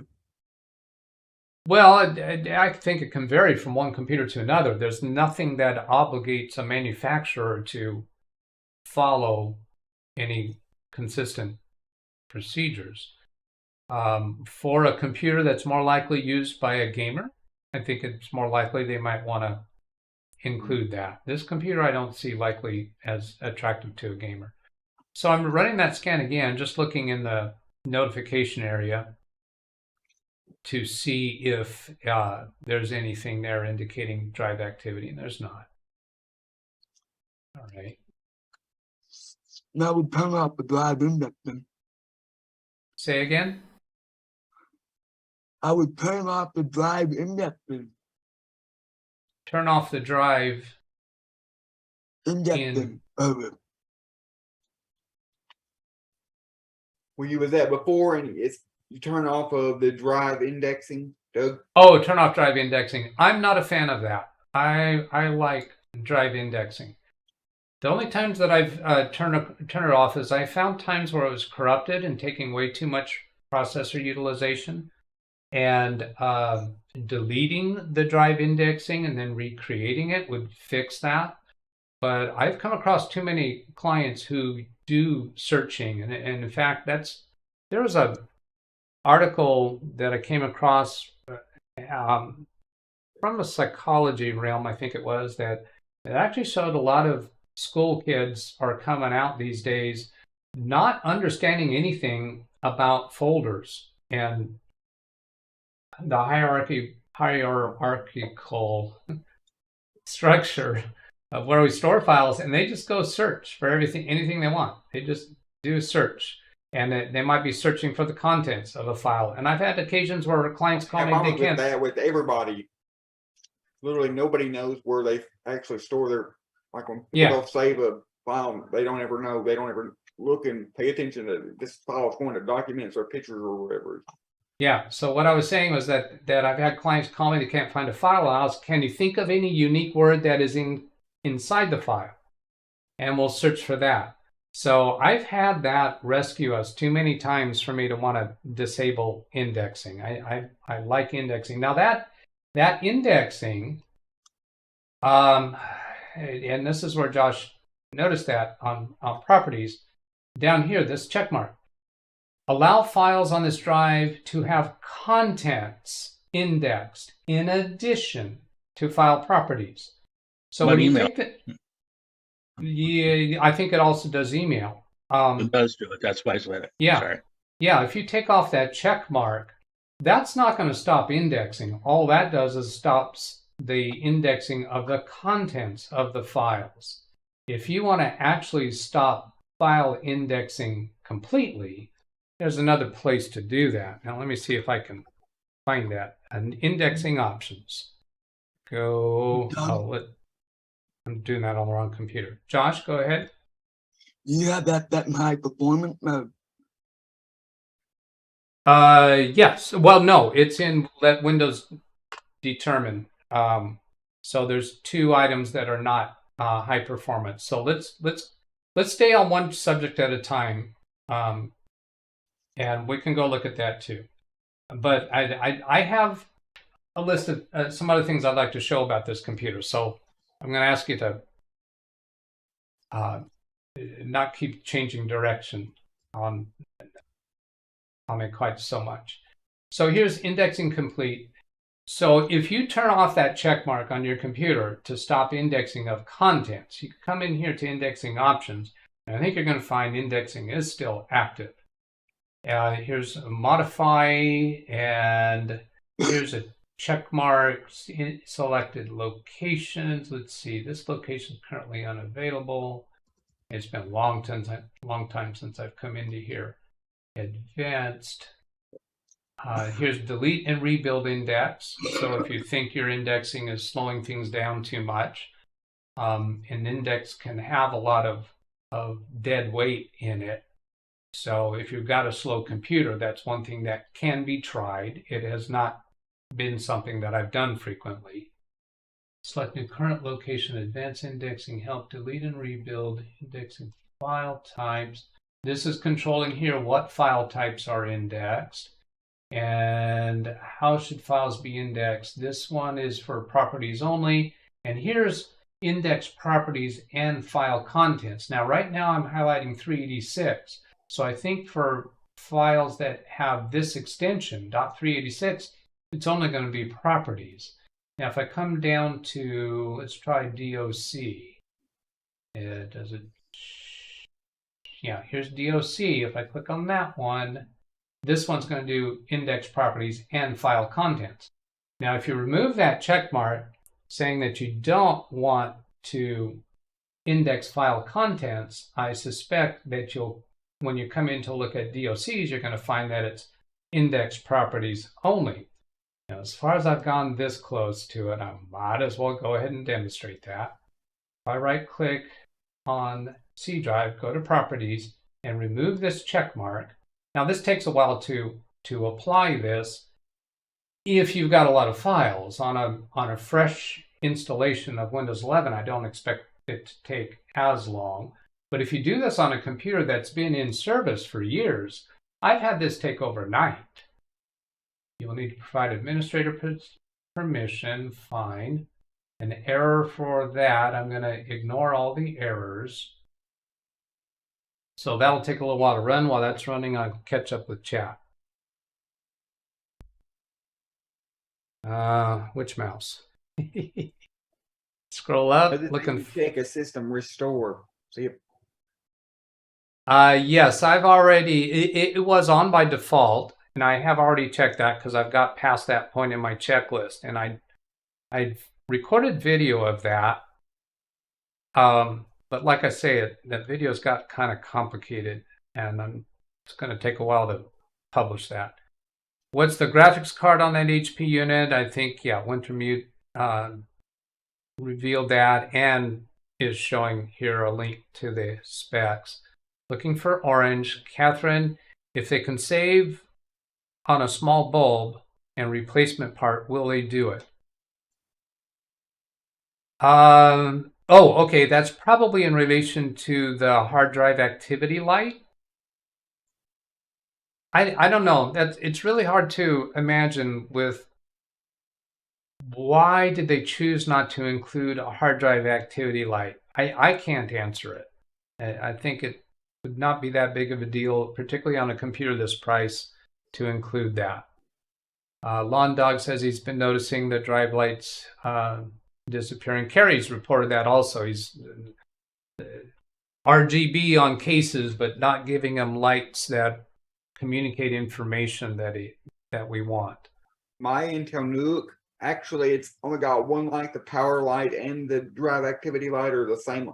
But in order to set it up to be a drive activity light, I would have to go into the BIOS and change stuff around, and it'd get awfully annoying to me because I'd constantly be looking at that light flashing. Yeah, when I want to judge hard drive activity, if anything's going on, it's typically because I think maybe a Windows update is taking too long. Well, I'll go into Task Manager and see what's going on there. So I haven't been personally inconvenienced by the absence of hard drive activity lights myself. There's other comments in here about indexing and drive activity lights, customizing to speed up searches. Zavi's using a LED indicator for hard drive. IDA, that's our advantage. We know what a field record file is. We touch them. It's something physical to us, not a virtual concept. Lawn Dog using tags feature for videos. On Dog, what I'm currently building this, I guess you would call it database. Hopefully you'll find certain videos quicker. Okay, caught up. Now, where am I at? Oh, back to this indexing. Here's another reason why I'm turning off the indexing. I don't have a reason to want to do it that justifies taking the extra time in setting up a computer to do it. These are very fast drives with no data on them, and it's still taking a while. So I'm not a problem, but remember, I apologize for interrupting. Anyway, it's indexing all the Microsoft Windows type stuff. When I say Windows, all the background, but that's a one-time thing. You're not going to index it every Tuesday. Right, and it's a continual thing in the background. Right, so you do email transparently. But when I have a computer that is very sluggish, and I go into Task Manager and I'll sort things by CPU activity or hard drive activity, depending upon what seems to be causing the sluggishness, there have been times when my attention has been drawn to indexing appears to be taking a inordinate too much time. Exactly. And Lawn Dog responding, you're right about indexing files, how long it takes, just like you're doing on an empty machine. You really need to click on indexing only the file types that you use. All the funky files located in Windows are not necessary. Funky file Josh, did your types. aunt lock up your pop too? Oh, I'm just running low. Oh, you just decided. I'm happy to see you drinking water. Oh, okay. So I can't even demonstrate what happens into indexing options deeper until that is done.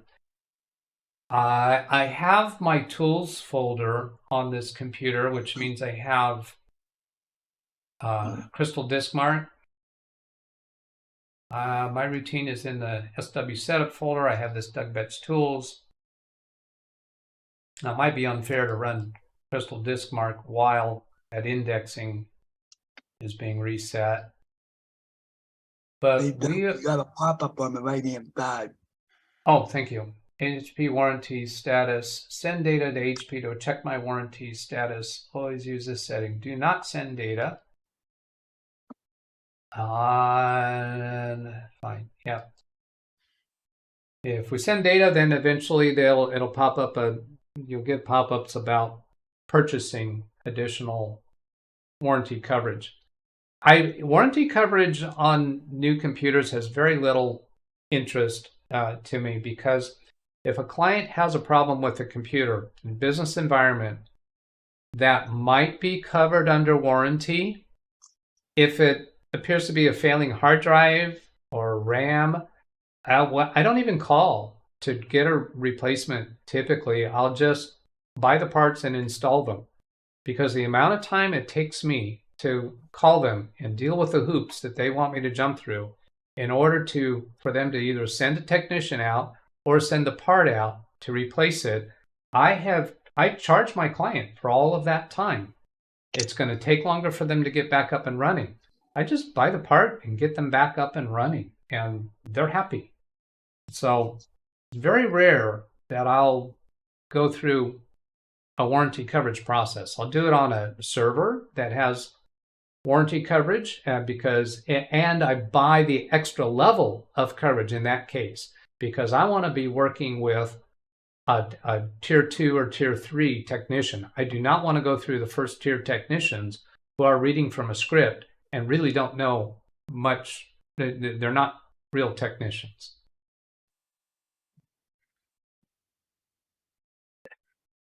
Then, of course, that doesn't apply in the realm of, a lot of people watching this channel are custom computer builders, and you do care about going through warranty coverage. For my support of my business clients, I don't. Say again, Alex? If only we could do that with internet technical support. Go straight to the tier 1, tier 2, and tier 3 people. Yeah. Well, Gary? I was going to say a quick comment. If you're using home internet, Alice is right. When you start paying for 10 gig at home, you do get tier 2 and tier 3 immediately, but you're also paying for it. Ah, there you go. Yeah. So if you want it, go for it. And when I've also seen when I call Comcast for support for a home Comcast service, I'm getting a different quality people than if I'm calling Comcast business class service. Now, that would be a benefit that most people don't realize about paying for a business internet plan. Yeah. And then let's see, Speedy C says he finds indexing useful most of the time. Ida does not use indexing, so it's turned off. Yeah. And for me, for my personal use, I do make use of indexing. I search for something, and my clients do. Rick Lakes, never search for anything on my computers. If customers want it, I will leave on. Offices never want it. Some search for everything. Oh, offices never want it off. Yeah, I agree with that. And I don't discuss it with them. They wouldn't have a clue. They wouldn't understand what it is. The best user-friendly method I could do that is, do you ever click over here and type the name of a file you're looking for? Well, what am I going to do? Ask that of everybody in the office? Because I want their computers to be consistently configured, because they move around from one computer to another. They'll shuffle desks around. So that's, I haven't seen any benefit by turning off indexing, although I guess somebody hide that person, please. Let's see, I guess I should, can I turn on the must be subscribed for an amount of time while I'm live streaming? Let's see. Already here. Did somebody, oh, nobody, oh yeah, so view deleted message. No, let's not delete them. Let's just hide the person. So I'm clicking to hide. Oh, they are hidden. Okay, that's right. All right, when you hide somebody, it deletes all of their messages all the way back. Okay, I'm sorry. Ken did do that. The way I'm asking. Thank you, Ken. Oh, Ken, we need to talk. We need to talk about that guest interview that you've got coming up this week. Go ahead, Gary. What were you saying? I apologize. I was going to say thank you, Ken. I realize it's your channel, but we don't need that. You don't need that. No. I believe turning off indexing is a performance increase from the days when we had hard drives. Yes, there you go. I think you're right on that. I don't think you're going to have much performance increase off of these NVMe drives. How are we doing on that? Okay, no, it's still working on that. Down here, we can tell by that scrolling graphic at the bottom of the File Explorer Manila folder on the taskbar that it's still working. I can Alt-Tab and see there that it's still working, and it does not give us any progress indicator. We can't tell how far along it is. This green bar just keeps going all the way from left to right, over and over and over.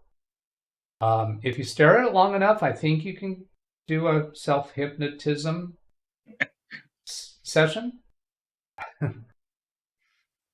about we try a speed test on the hard drive, on the SSD yet? I have not. So is it fair for us to do that while it's still running?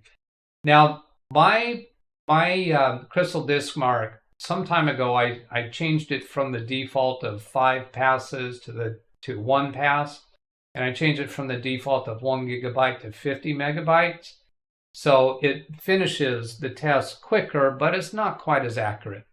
And I have on occasion seen very inaccurate results. So I'm going to see here if we get much of a difference between the two instances. I think I can actually open a second instance, can't I? Yeah.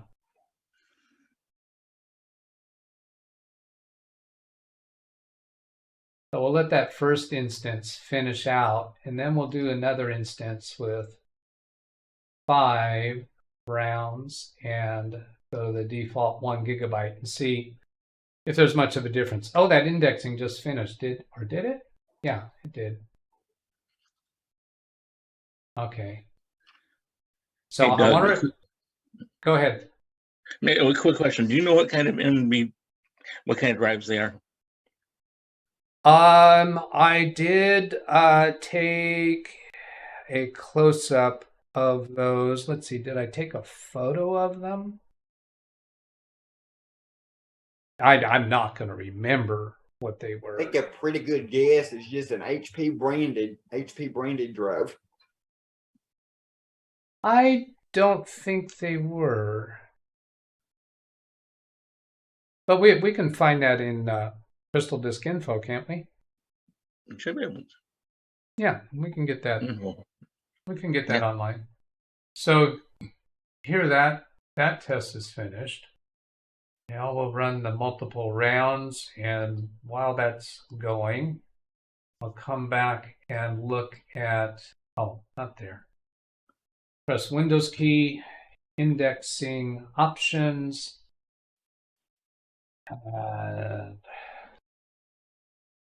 Go to, I think it was advanced file types, and then come down to doc.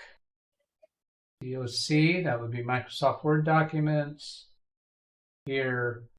And oh, it still says file contents. That's curious.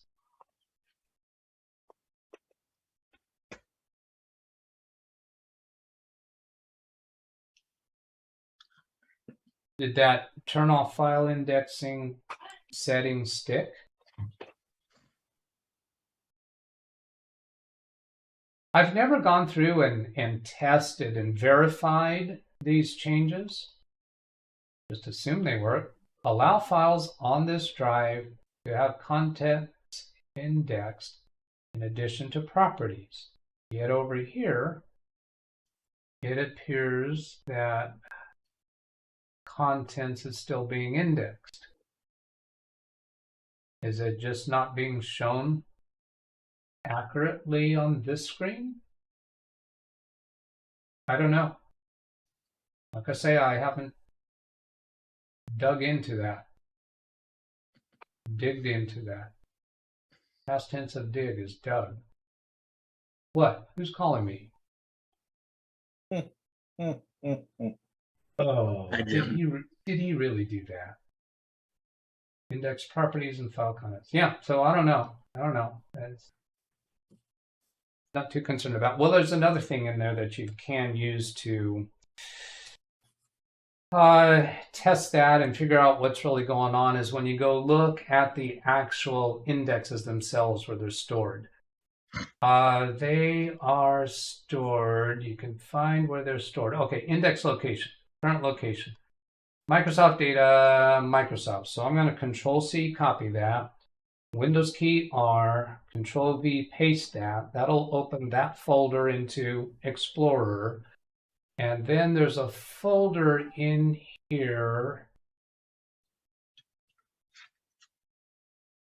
I don't know what it is. Where the index is actually stored. The index files. And you actually can go look at them in detail. Network Office, search, settings. I bet you Wintermeat's going to come up with the answer to this.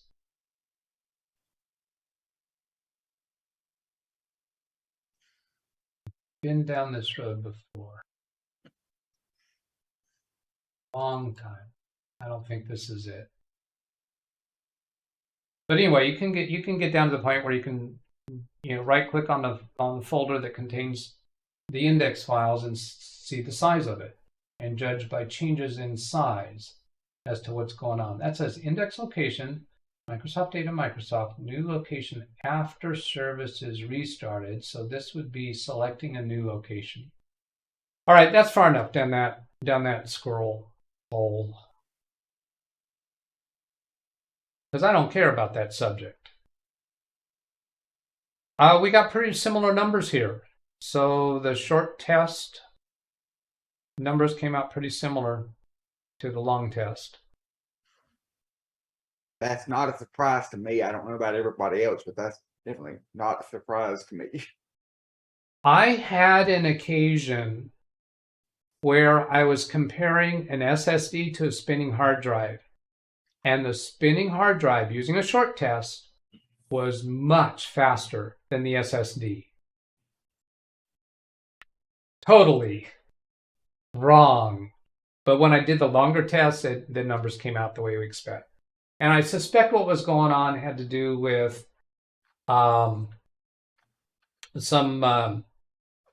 see, what's that Intel where they have that rapid storage technology? Yeah, rapid storage technology. I think that was going on. So with the with small file sizes and short tests, I think that Intel rapid storage thing was showing much better numbers.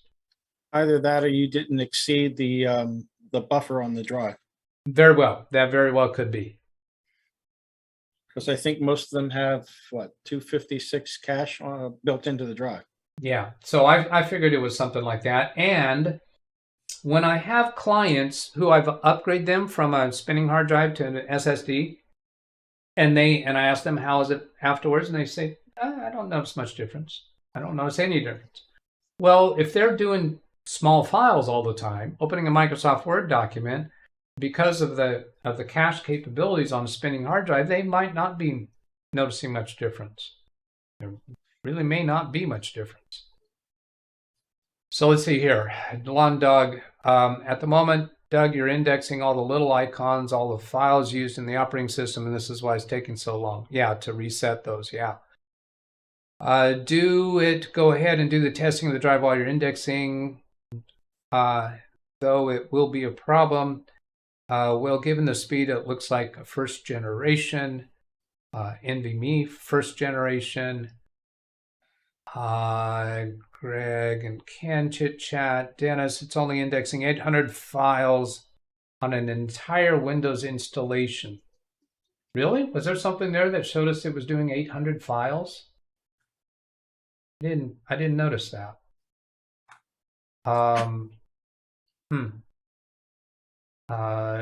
Ken to Greg. Hellos from Ryan. Hello, Ryan. Good to see you. Did you hear about the unemployed doctor? He had no patience.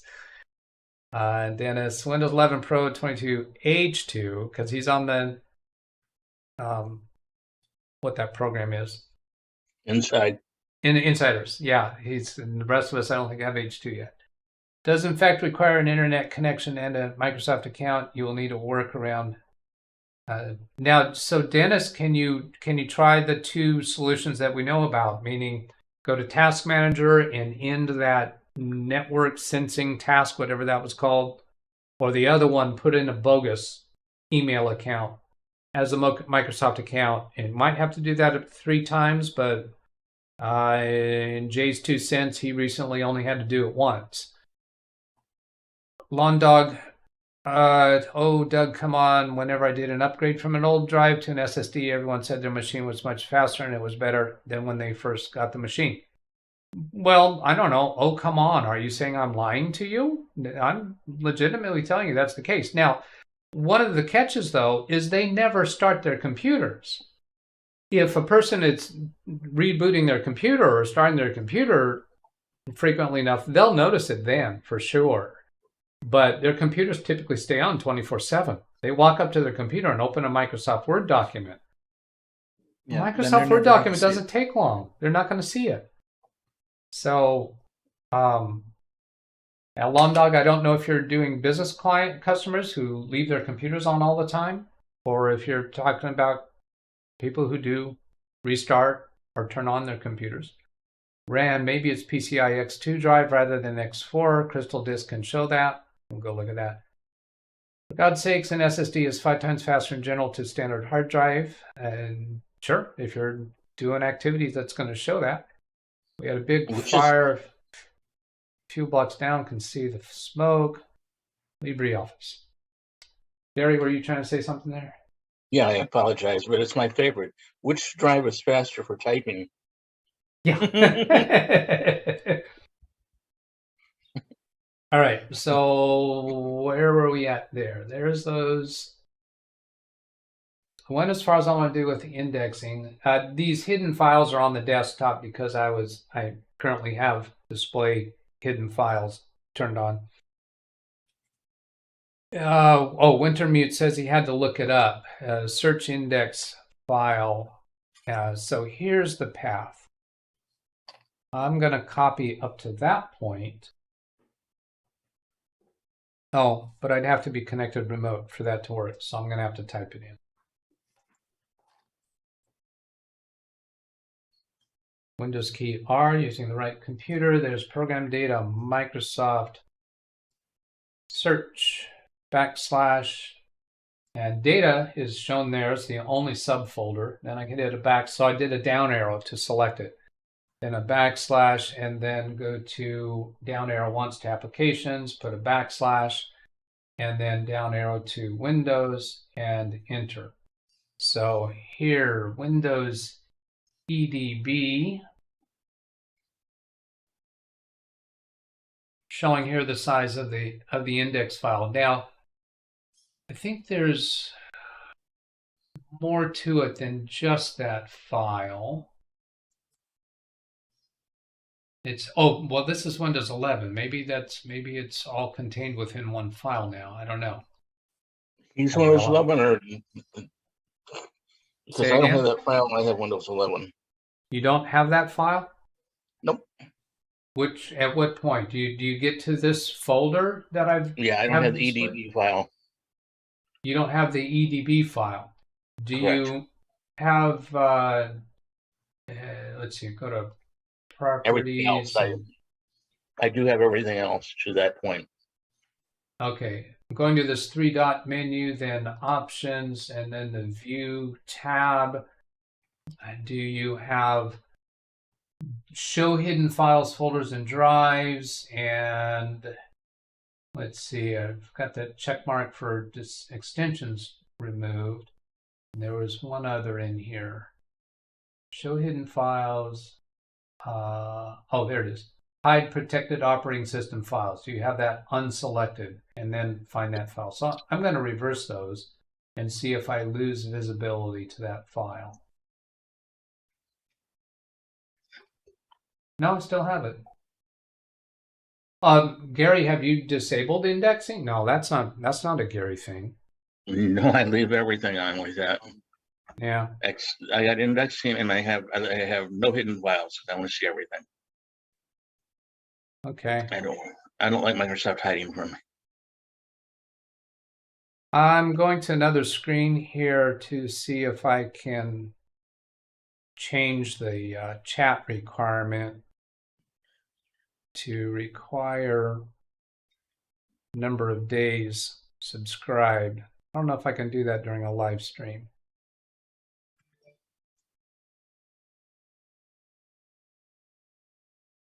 Hey, Doug, I have an update for you.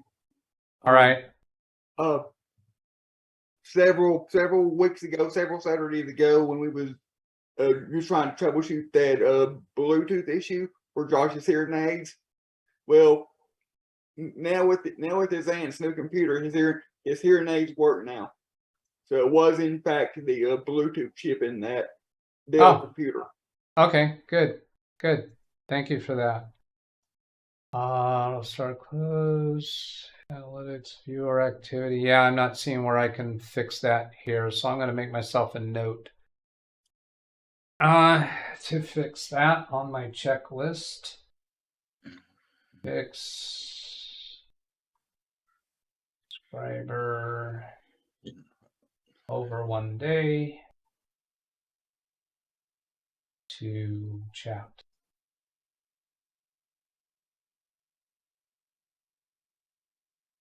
Wintermute says it's hidden, so show hidden system files. Under options. And, yeah, but I did that, and it didn't hide that file.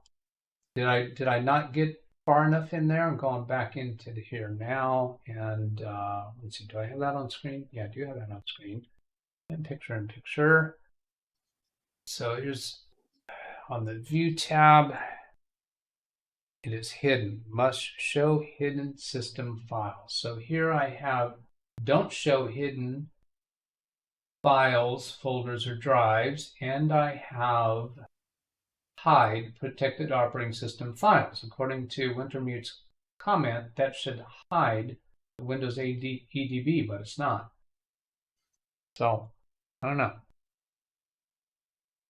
Dennis says, I never tried using bogus email addresses, but there's another workaround I haven't tried yet. Typing in command prompt Windows OOBE pass and rows standby. Yeah, I think yeah, so I like putting in the bogus email address or ending task on that network function. I'm not aware of that one that Dennis just put in.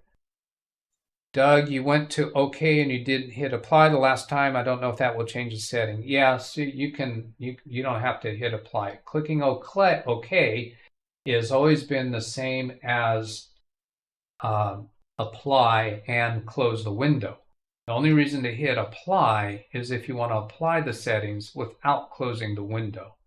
And we can tell that by coming back into this window, and the apply button isn't even clickable.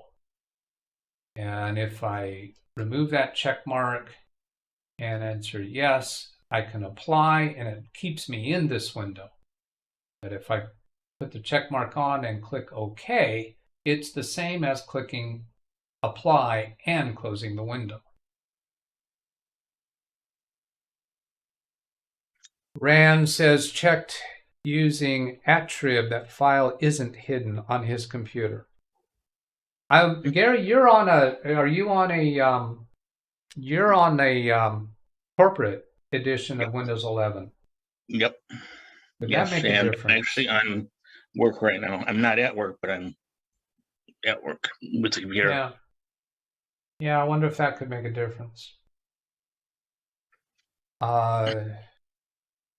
And Lawn Dog says he does so many automatic non-thinking, just follow a pattern of adjustments. So that would imply, I think, that he's routinely does apply and then clicks OK or closes the window. All right, is there more to show about this computer? Oh, we want to see what the NVMe drives are. So we'll go back into Crystal Disk Mark Info, not back into it, but back into my tools. Go to Crystal Disk Mark Info. So we're going to start winding down this live stream. If there's other things you want to see or ask about this computer, come up with that. Catherine, go ahead. Can I say something else regarding the Chase to Sense video and the wrong email he had to enter? Yeah. He did not show the version on Windows. He had to use this set. Yeah, so he didn't show what. Every new Windows version, it can change slightly. Yes. Right. And Microsoft, they do not tell us. Yes. Partially, you're correct, Catherine. They tell us. Yeah, you're in a different. Yeah, you're on a different playing field. Gary. Yes. You are not me. Yes. You do not have the same Windows environment as I do. Yes. That's why I said that you have a corporate version of Windows, so automatically you're leveled up by factor 100,000 for Microsoft. That's why I said that they do let some information out to some clients. Yeah, some clients. Am I some clients? You know what I am to Microsoft? A lab rat. I do not even have a number. Yes? You probably do. It's in your, I'm sorry, Catherine. It's in your Catherine@Microsoft.com. That's how they're keeping track of us now, independently. Okay, Yeah. moving on. Catherine, go ahead. Catherine, did you have something else to go on other than clarifying the difference between you and Gary? Okay, thank you. Then let's go to Crystal Disk Mark. Come back to the computer. Crystal Disk Mark info. Feels like 111 degrees out there today, Arkansas, according to my weather app. Oh, you know what? I need to get the newer version of Crystal Disk Info. I don't think I've updated in my tools folder yet. It's not even able to see that drive. That's wild. Okay, well, I've come across this before, so let's just go get it. Which version do you have now installed? That was version 8 something or other. Let's see. It's go back into it and show you the version 8.0.0. But that's relatively new. That's not even that old. Well, So- the date on it is 2018.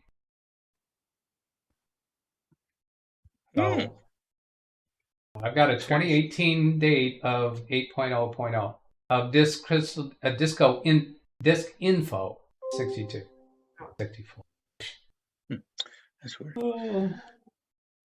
Okay. Then come to Google and just Disk Mark. Actually, I should say it's going to give me the same place. crystaldiskmark.info is the website.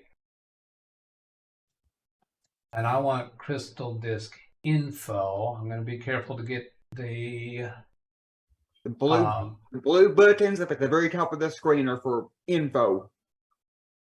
Okay, well, yeah, they're all info. That says quick download, though. If I scroll down, I get to be a little more specific. I think the quick download is going to download one of these other editions, isn't it? The Shizuku. And then here I'm in, this is still Crystal Disk Info. I don't want promo codes, and that's all this is. So I'm going to go for this generic standard edition and then download. This is an advertisement. If I click this download button, that's for the advertisement. That's not Crystal Disk Info. Very tricky. Now I get the other buttons. And then here's an installer I do not want. Zip is okay. Since I obviously don't do this very often, since you saw me with a 2018 version, I'm being very careful about this. This takes me to another screen. Yeah. Other project. In other words, go to the web page Crystal Disk Info project. Here, oh, it's already done the download. This all here is still trying to get me to go do something else. It's already done the download, and I think there was a delay between when it went to this page and when the download actually occurs. So I'm not going to open the file just yet. I'm going to go to the folder and move that zip file into my SW setup folder. So I want to cut it from here with the scissors. This is something I'm still going to not accustomed to with Windows 11 because copy, paste, cut, paste is different. Go to my tools folder, right click down in this area, and here's the paste icon. See, something that's irked me a long time is I want an outline around this window. You can't even see where this window is because we're white on white. That's just one of my little things I've been irked about forever. So this is showing us, it looks like it's going to be 8.17. Extract all. It's going to extract it into a folder called 8_17_2.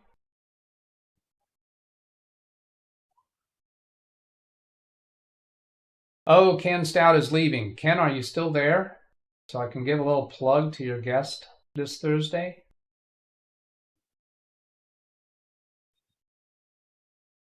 See, his comment was 2 minutes ago. He's not there, Doug. He's not there. Ken has left the building.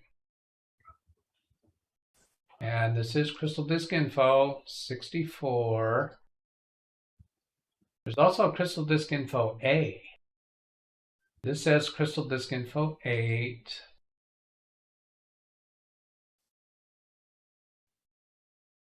Did it open?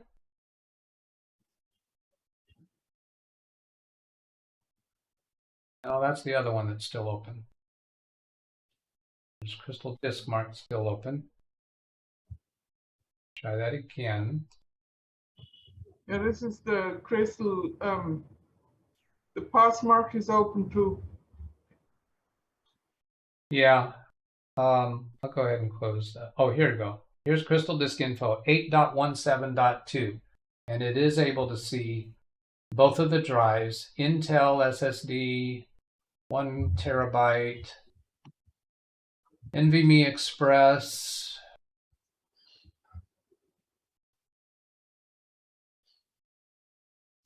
That was the D drive. This is the C drive. This is why they're so slow. This is why they're so slow? Yeah. Go ahead and elaborate, please, Catherine. Intel drives are slower than, for example, WD or Samsung drives. All right. And also Intel sold their NVMe department about 4 years ago. So okay. Is it expected that transfer mode is not populated? Why would there not be transfer mode? I want to try that other one, the A version. I mean, it showed in the pass mark you have around 1,600, 1,500, yes, which is usually. You're referring to the Crystal, these numbers? I refer to the pass mark numbers. That yes. When you say pass mark, you're referring to Crystal Disk Mark, correct? Yes. Because Passmark, I think, is the company. This is the green one. This is the Passmark. Yes. So. All right. And the other one is the info. The blue one is the info. Yes. Right. Right. So yeah, they look like that's typical for Intel drive to speed. Yes. Okay. That's typical, I think, of the 660p, if I remember correctly. Yeah. Okay. Yes, what about this? My question here about this transfer mode. I've never seen that not populated.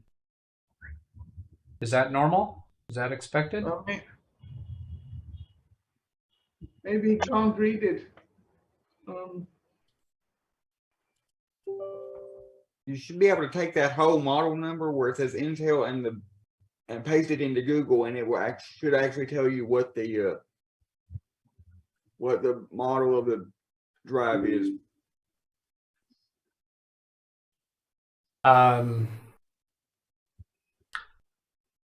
Take the model of the drive and put it into Google, and it should tell me what the model of the drive is. Isn't that a little redundant? I mean, as far as like a Intel 660p or whatever, instead of all them crazy. Oh. Just a thought.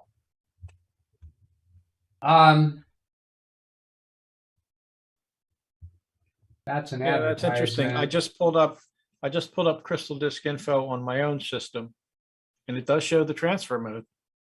Okay. So, and yours isn't showing. Yeah. Yeah. I don't I thought that was odd. So you're saying that you do not have an explanation for that, and that is abnormal.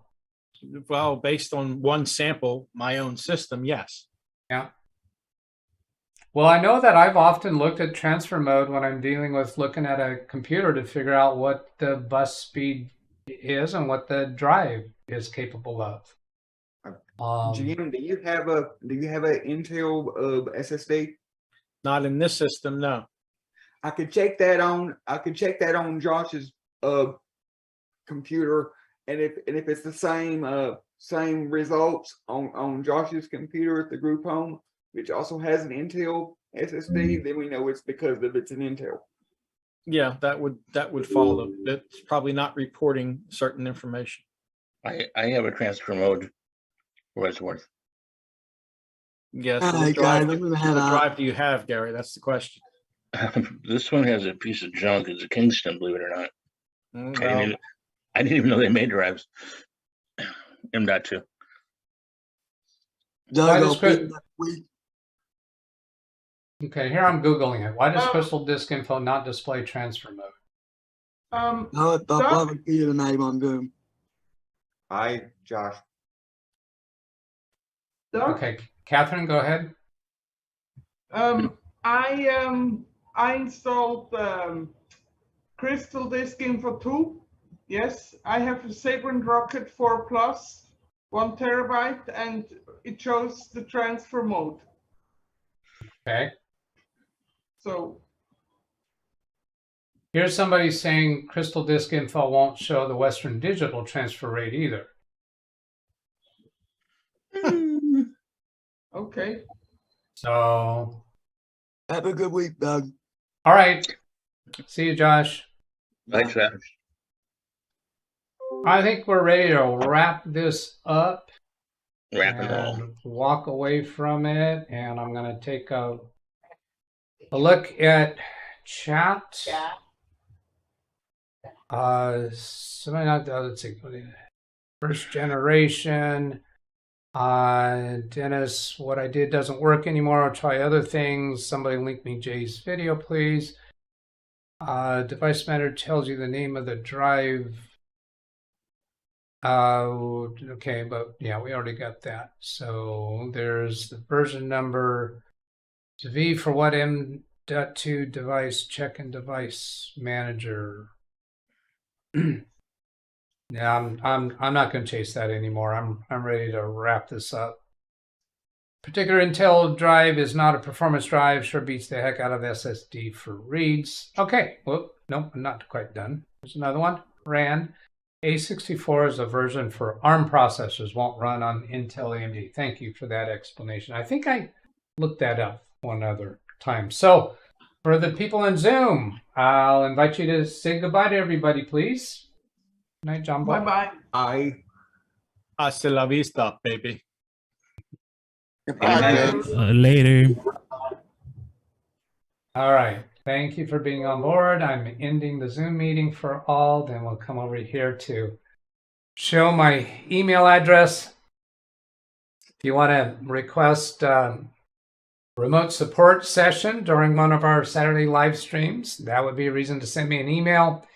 If the Saturday live stream doesn't work for some reason, I can do a remote connection with you some other time and record it for uploading to my YouTube channel. The only way I provide free technical support is by creating YouTube content. So if you send me an email asking me a technical question about an issue that you're having, and don't expect an email response to that unless you're requesting a recorded session or a live session.